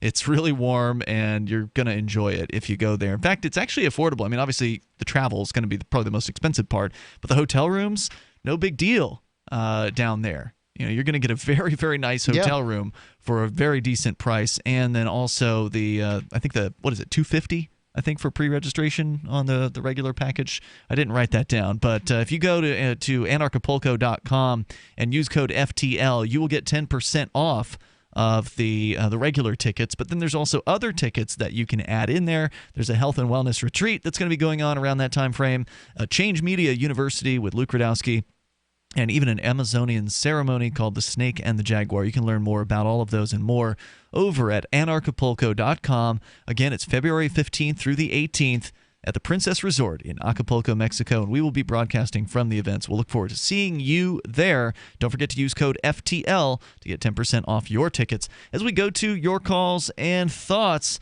first up, he's out of jail. He's Christopher Cantwell. The crying Nazi, as some call him. Hello, Chris. It's good to be with you, fellas. Hey, I heard you wrote a blog post about the whole crying Nazi thing. I didn't get a chance to read it, but I did read the one that you entitled that no jail can hold you. Oh, God. That's right. No jail can hold me, fellas. And even before I managed to get myself out of there, I was not well contained by that facility. What do you mean by that? Meaning you can make telephone calls? Meaning that I could make telephone calls and people would publish them on my website in a podcast format, which, in my book, what happened down here is people tried to shut me up, and the point is they failed. Ah, yes. Yeah, well, you do have a big mouth. I mean, it's gotten you in a bit of trouble over the years. For listeners that aren't familiar, Chris is a former co-host of Free Talk Live. We kicked him off because it turned out you were a racist, but and you are. You were arrested at the Charlottesville, Virginia rally that was being held back in August, or not at the rally, but you were arrested a few weeks after that. And there was some white supremacist, white nationalist types who were fighting with Antifa types, and arguably the Antifa people started the fight. You were involved in it and used pepper spray to, you say, defend yourself, and there's video of that happening. But yet they managed to charge you with something about releasing noxious gases and then holding you in a prison cell. And, whatever your views might be, many of us here on the show disagree with your views, you shouldn't have been held without bail for, 3-4 months? How long were you in for? I was in for 107 days without bond, and I was held there on the basis of lies told by people who are my political enemies, who are members of a terrorist organization known as Antifa. And so they perjured themselves. They lied to magistrates. They lied to police. The prosecutor knew that they lied, and he put them on the stand anyway. And on November 9th, 2 of my 3 charges were dropped as a result of those lies being exposed by the video in court, and I had to wait another 3 weeks to get a bail hearing. Wow. Justice's terrible swift sword. Now, you still are retaining one of the 3 charges, and did I hear that they brought and indicted you with another charge just before they bailed you? Yeah, so they still had me on 1 count of malicious release of tear gas, and then they indicted me on a 2nd count. Now, if you look at the videos there, you can see there's that picture that everybody's seen of me pepper spraying the guy in the hat, and there's a guy bleeding in the background who they had just attacked. And then if you watch the video, after I pepper spray this guy, I go in a 2nd time, and there's a 2nd deployment on the other guy. These 2 guys jumped one of the guys that was in my group. Okay. And so I pepper sprayed both of them when they came after me. And so even though these guys have not stepped forward to lodge a complaint with the Charlottesville or the UVA police, I'm being charged with releasing tear gas, almost as if I had pulled the pin on a tear gas grenade and thrown it into a crowd. Though I have no complainant at this point, they're charging me on the basis of a video saying that even though these violent criminals who attacked somebody right in front of me were the people that I pepper sprayed, and even though these violent criminals don't want to come forward for fear of being charged themselves, they're saying that it's illegal for me to have done this, and they're charging me with 2 felonies, and I'm still facing 40 years. Is it illegal in Virginia? Because some people have made this allegation, and I haven't looked at the actual charges, how they're stated, but is it illegal to use pepper spray in self-defense? No, it's not illegal to use pepper spray in self-defense. Okay. No. Because Virginia is that crazy state where you can't even have like a radar detector, so I didn't know what the that's a weird law, and I think that Virginia is the only state, or maybe there's 1 or 2 others that have that. That's but right. Other than that, I mean, the self-defense laws here are not completely ridiculous. It's just the enforcement that's going on, right? So you think that you can beat these charges? You're going to trial in February. They finally bailed you out on, what was it, $25,000 bond? Yeah, $25,000 bond. I've got a GPS monitor on my ankle. I literally can't even take the garbage out, and I'm not allowed to have a firearm. You can't take the garbage out? I literally can't take the garbage out. I have to stay inside these walls. It's too far from the little transponder thing. So you're on house arrest, basically. Yeah. Yeah. And it's not that it's too far from the transponder. Like, literally, like, my ankle bracelet is a GPS monitor. If they wanted to if they wanted to alter the conditions of my bond, I could get in the car and drive to New Hampshire, and they'd be able to monitor me the whole way. It's a GPS monitor. It's not like the old school things that you plug it in the house and it dials the phone if you get out of line or whatever. Now, we had heard that your attorney had offered a place for you to stay, but the judge had declined that. What was that decision about? Well, no, what the judge had declined was me going to a motel. Oh. The attorney at court, I should clarify for everybody, I am not sleeping in Elmer Woodard's RV, although I really do appreciate Elmer making the offer. And right. That's what I had heard was denied. Yeah, I should clarify for the sake of the listening audience that Elmer Woodard disagrees with my views about race as much as you guys do, but he saw that what was happening to me was a travesty of justice, and he's gone above and beyond the call of duty to see this injustice corrected. He wasn't sure where to tell the judge that I was going to go, so he offered up his RV, but we made other arrangements, I should say. Okay. Yeah. So I'm staying at someone's house. I have someone with me who is trustworthy and can run errands for me and stuff like this, and I'm comfortable and I'm safe. So the bail conditions include no weapons. You got to stay in this house. What other restrictions are on you right now? The bail conditions say no firearms. I'm pretty sure I'm allowed to have pepper spray, but I probably shouldn't use any. Gotcha. Apparently. Yeah. I think that's more or less my conditions. I mean, I got to wear this thing, and if they call me, I got to, if they tell me something, I got to do it. Right? Have they say jump. Yeah. Have they come to you with a plea offer yet? I'm not really supposed to talk about that, but frankly, let me just put it this way. It's not a matter of do I think I can beat these charges. I know that I will beat these charges. So does the prosecutor. It's complete nonsense, and there's literally nobody involved who doesn't know that. This is all being done for political purposes because the news told everyone that I'm a Nazi, and so I have to be punished for my political views. That Are is all you a that this is Nazi? about, and everybody knows it. I'm not a Nazi. I'm a free market economist, but I'm skeptical of Jews because of certain patterns in their behavior, and therefore I'm an anti-Semite, and people don't understand the difference. Chris, thanks for the update, and thank you for the call tonight. Was this an exclusive, or had you already called some other radio show? I was on the Daily Show the other day. What is that? Is that rightstuff.biz? Okay, that's what I figured it was something. Hey, thanks for the call, man. I appreciate it. Good luck out there. Christopher Cantwell there from his website, ChristopherCantwell.com. We're coming up. Free Talk Live. Whether you share content as a curator or produce it as a creator, the source of your advertising revenue is often limited by intermediaries like YouTube.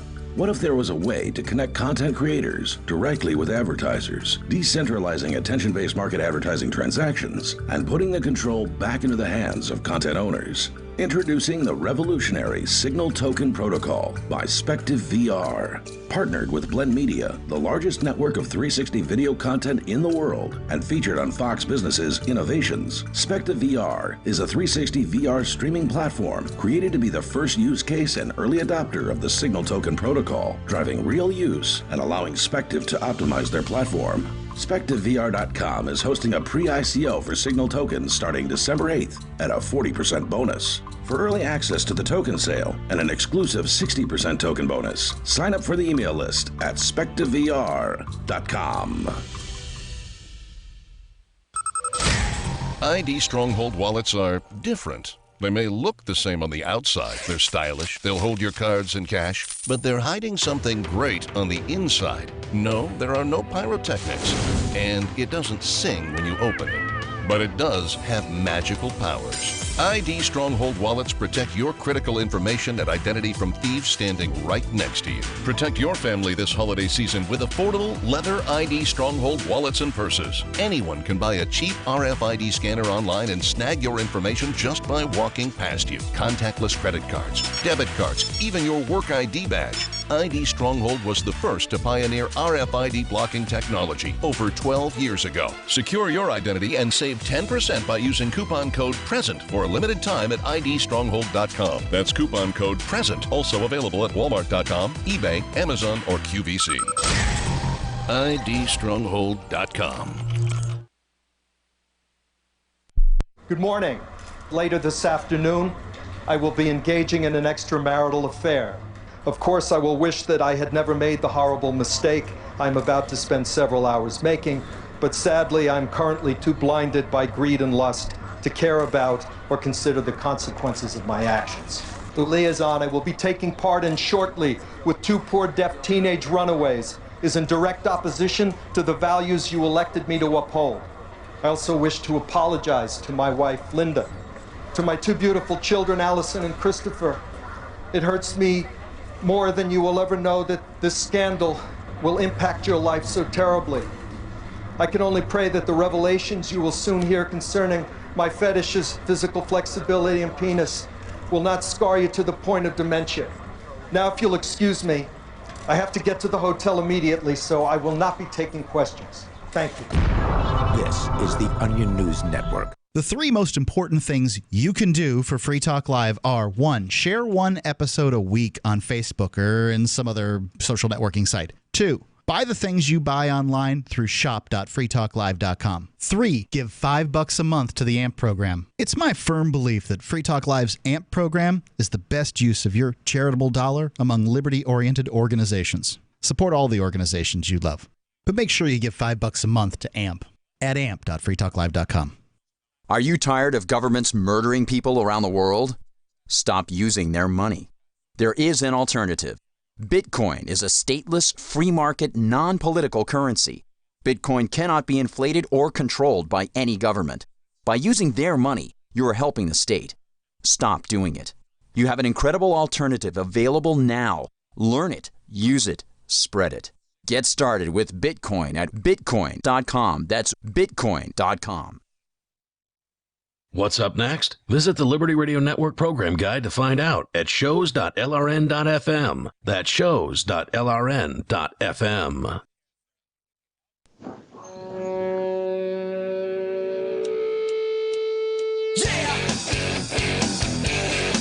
This is Free Talk Live. You may dial on in here toll free and bring up anything that you want. Our number is 855-450-FREE, like freedom, 855-450-3733. With you tonight, it's Ian. And Mark. We're going to go right back into your calls and thoughts. Also, want to invite you over to freetalklive.com to amp the show at amp.freetalklive.com. It's $5 a month. It's a great way to help us get the ideas of freedom, liberty, peace, cryptocurrency into more people's ears.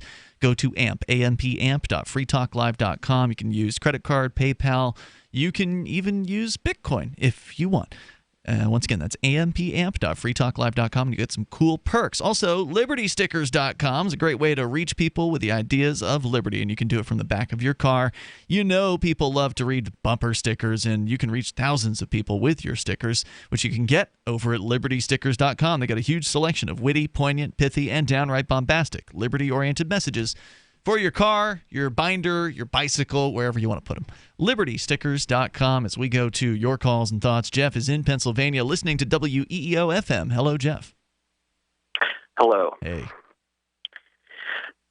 I wanted to say that probably previous to tonight and listening to what you played, the incident in Arizona. Yeah, the shooting. I haven't agreed. Yeah, I have not agreed with the negativity that you have towards the police. But after hearing that, I think you changed my mind. I have a friend that's been outraged about the police shootings and violence for quite a long time. And his answer, which I know isn't going to happen, would be to disarm the police. It works in the UK, right? Don't the bobbies only have a club or something like that they can use? Right, but they have guns like in cars. And they stuff do have like a SWAT team or whatever.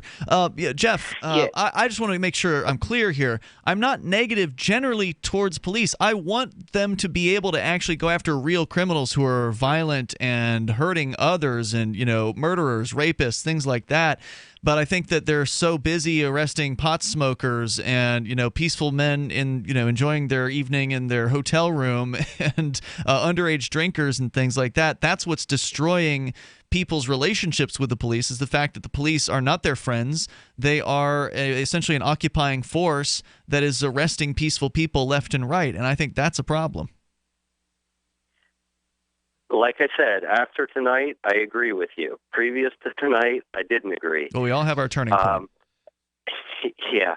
My father was a police officer. Mine was too.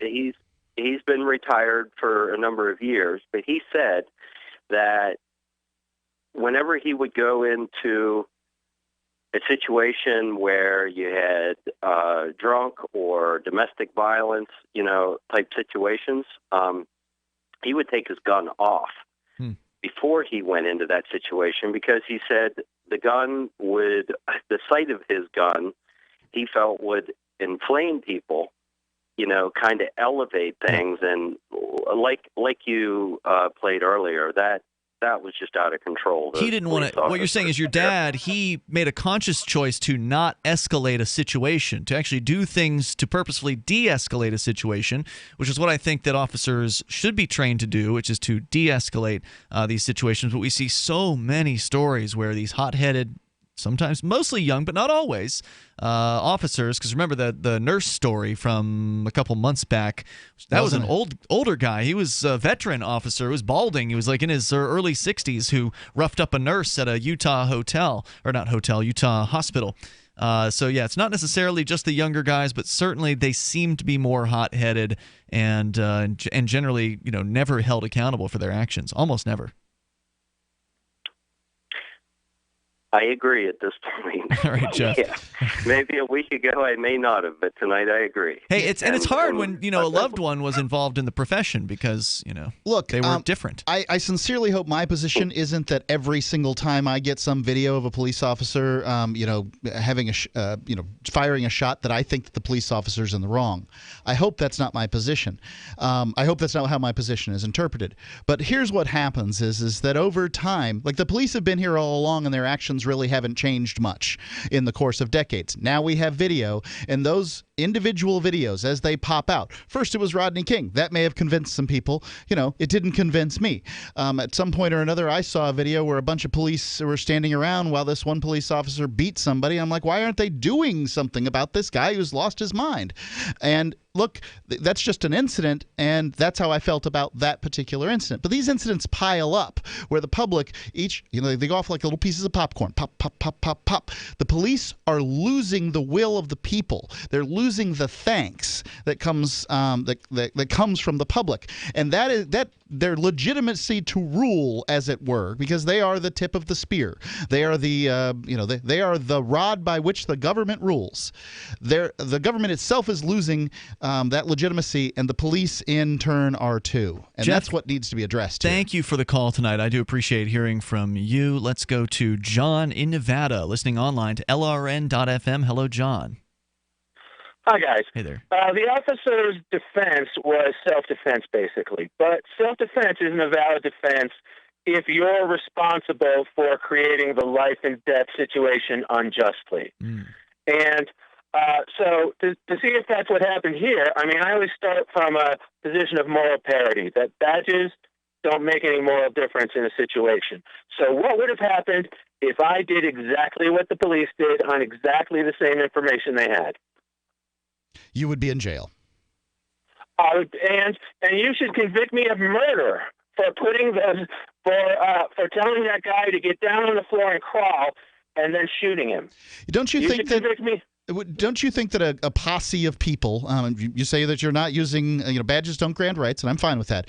But do you think that if somebody's pointing a gun at cars going by, that a posse of people could legitimately knock on the door and find out what's going on? Yeah, maybe. But is a guy pointing guns at cars on the road, is that the same as a couple of people calling in and saying that's what they saw?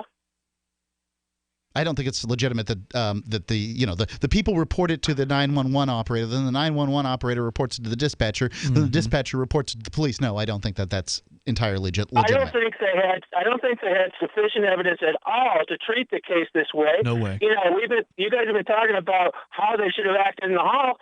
I don't even see why they were there. I mean, right. I listen to old time radio, and I listen to Joe Friday's old show.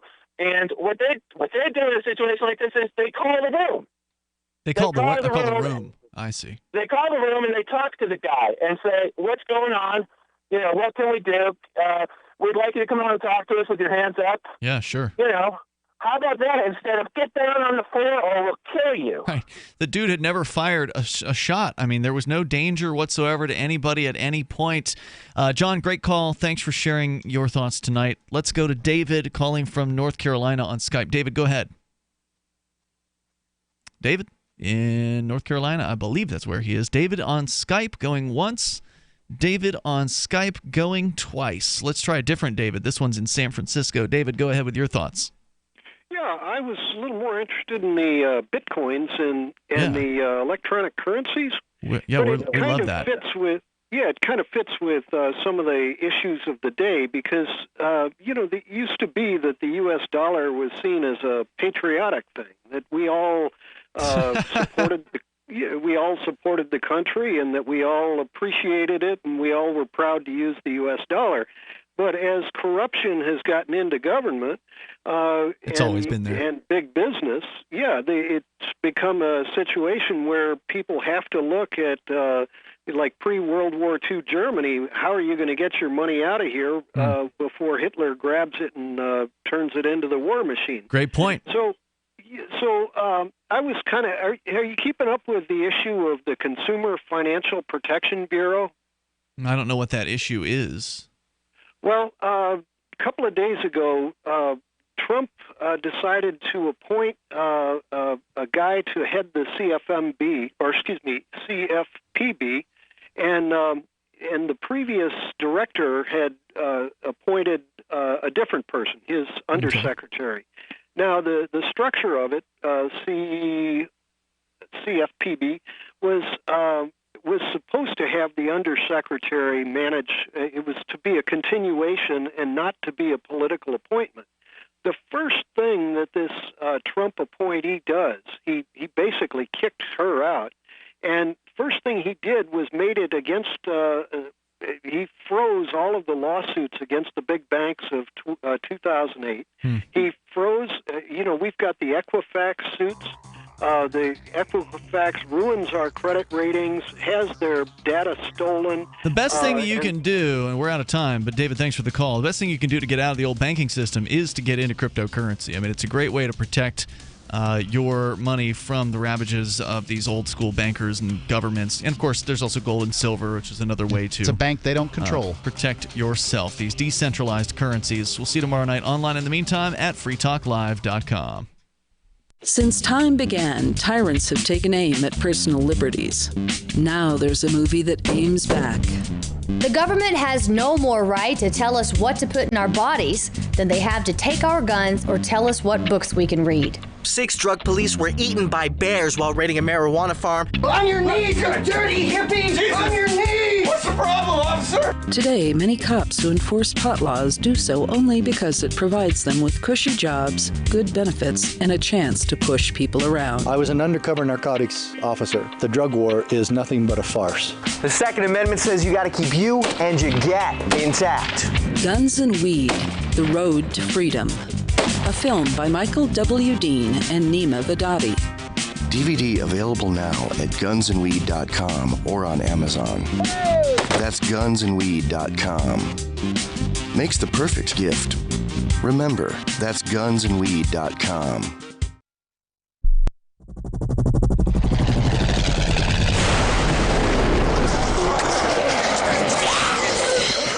In Survivor Max 2, School Bites, Max must scavenge through a wasteland swarming with the undead. Desperate to find the medicine he needs, he discovers a community of survivors at his former school. Has he finally found the safe haven he's been looking for, or will he discover that school bites?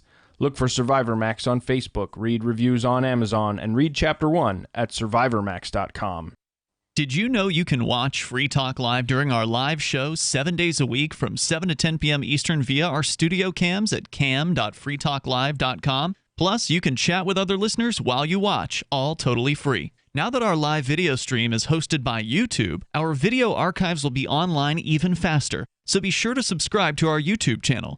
Listen, watch, and chat all free at cam.freetalklive.com. That's cam.freetalklive.com. This is the Liberty Radio Network, broadcasting the latest liberty-oriented audio content 24 hours a day at LRN.FM. The Free State Project has reached its goal of 20,000 liberty lovers who've pledged to move to New Hampshire and get active to achieve liberty in our lifetime. Perhaps you're trying to figure out what part of New Hampshire should be your destination. If so, consider Keene. You'll find more than 150 reasons to move to Keene at move.freekeene.com. Keene is famous for its historic, publicity-generating activism, as well as being the liberty media capital of the world. It's home to freekeene.com, New Hampshire's destination for liberty activism, news, and opinion. For years, we've been compiling over 150 reasons to move to Keene at move.freekeene.com, where you'll learn about some of what's happening here and what makes Keene a great place to live. If you love liberty, you'll probably enjoy anywhere you end up in the Shire. But do your due diligence first. Please visit move.freekeene.com for the full list of over 150 reasons to move to Keene. That's move.freekeene.com. Did you know we've taken our LRN.FM telephone listen line to a new level with the LRN.FM audio on demand line? Now you can call 712-770-8447 anytime and listen to LRN.FM's live feed. And you can listen to a bunch of our original shows on demand. Long distance fees may apply. Just dial 712-770-8447 and choose from the menu. 712-770-8447. Hi, this is Mark Edge of Free Talk Live. Michael W. Dean's book, User's Manual for the Human Experience, changed my life. In a culture that attempts to turn you into a compliant victim, this book gives you implementable steps on everything from how to be aware of your environment, walking down the street, to business, to how to handle a toxic person in your life. If you're a human, you need to read this book at least once. Go to Amazon and get the Kindle version, or paperback, or an audiobook of A User's Manual for the Human Experience. If you enjoy LRN.FM, please contribute to your favorite shows via their websites and become an amplifier at amp.lrn.fm. That's amp.lrn.fm. The latest edition of the Anarchopreneur is next on the Liberty Radio Network at LRN.fm. Get more at NathanFraserShow.com. Nathan Fraser Show, episode number 81, Networking Tips for Introverts. All right, here we go. Government is inefficient and should be dissolved. What government should actually do is just leave people alone to buy and sell freely among themselves. If they just leave self-interested traders to compete with one another, markets are guided to positive outcomes as if by an invisible hand. It's free markets that are moral because you only succeed if you meet the needs and wants of other people. One of the hard things for people to understand is that the more you try to control an economy, the more quickly it falls apart. Capitalism, God's way of determining who is smart and who is poor. Free Market Squad, up in the place to be. It's your boy Nathan Fraser. Thank you for taking a half hour out of your week to hang with me. I am the high priest of propaganda, your host with the Hero Complex. But you, more importantly, you are the Free Market Squad, and I'm going to take two. I just recorded a Facebook Live video, and I was trying to do the podcast episode as the Facebook Live. I've done that a couple times. It's always been great so far. This time, I just did a whole bunch of train wrecks. I was paying too much attention to the chat, and I let it get away from me. So I'm going to try and re-record this whole lesson about networking for introverts, and either you caught the Facebook Live or you're catching this. If you caught both of them and you're like, hey, this doesn't sound exactly the same, it's because it's not.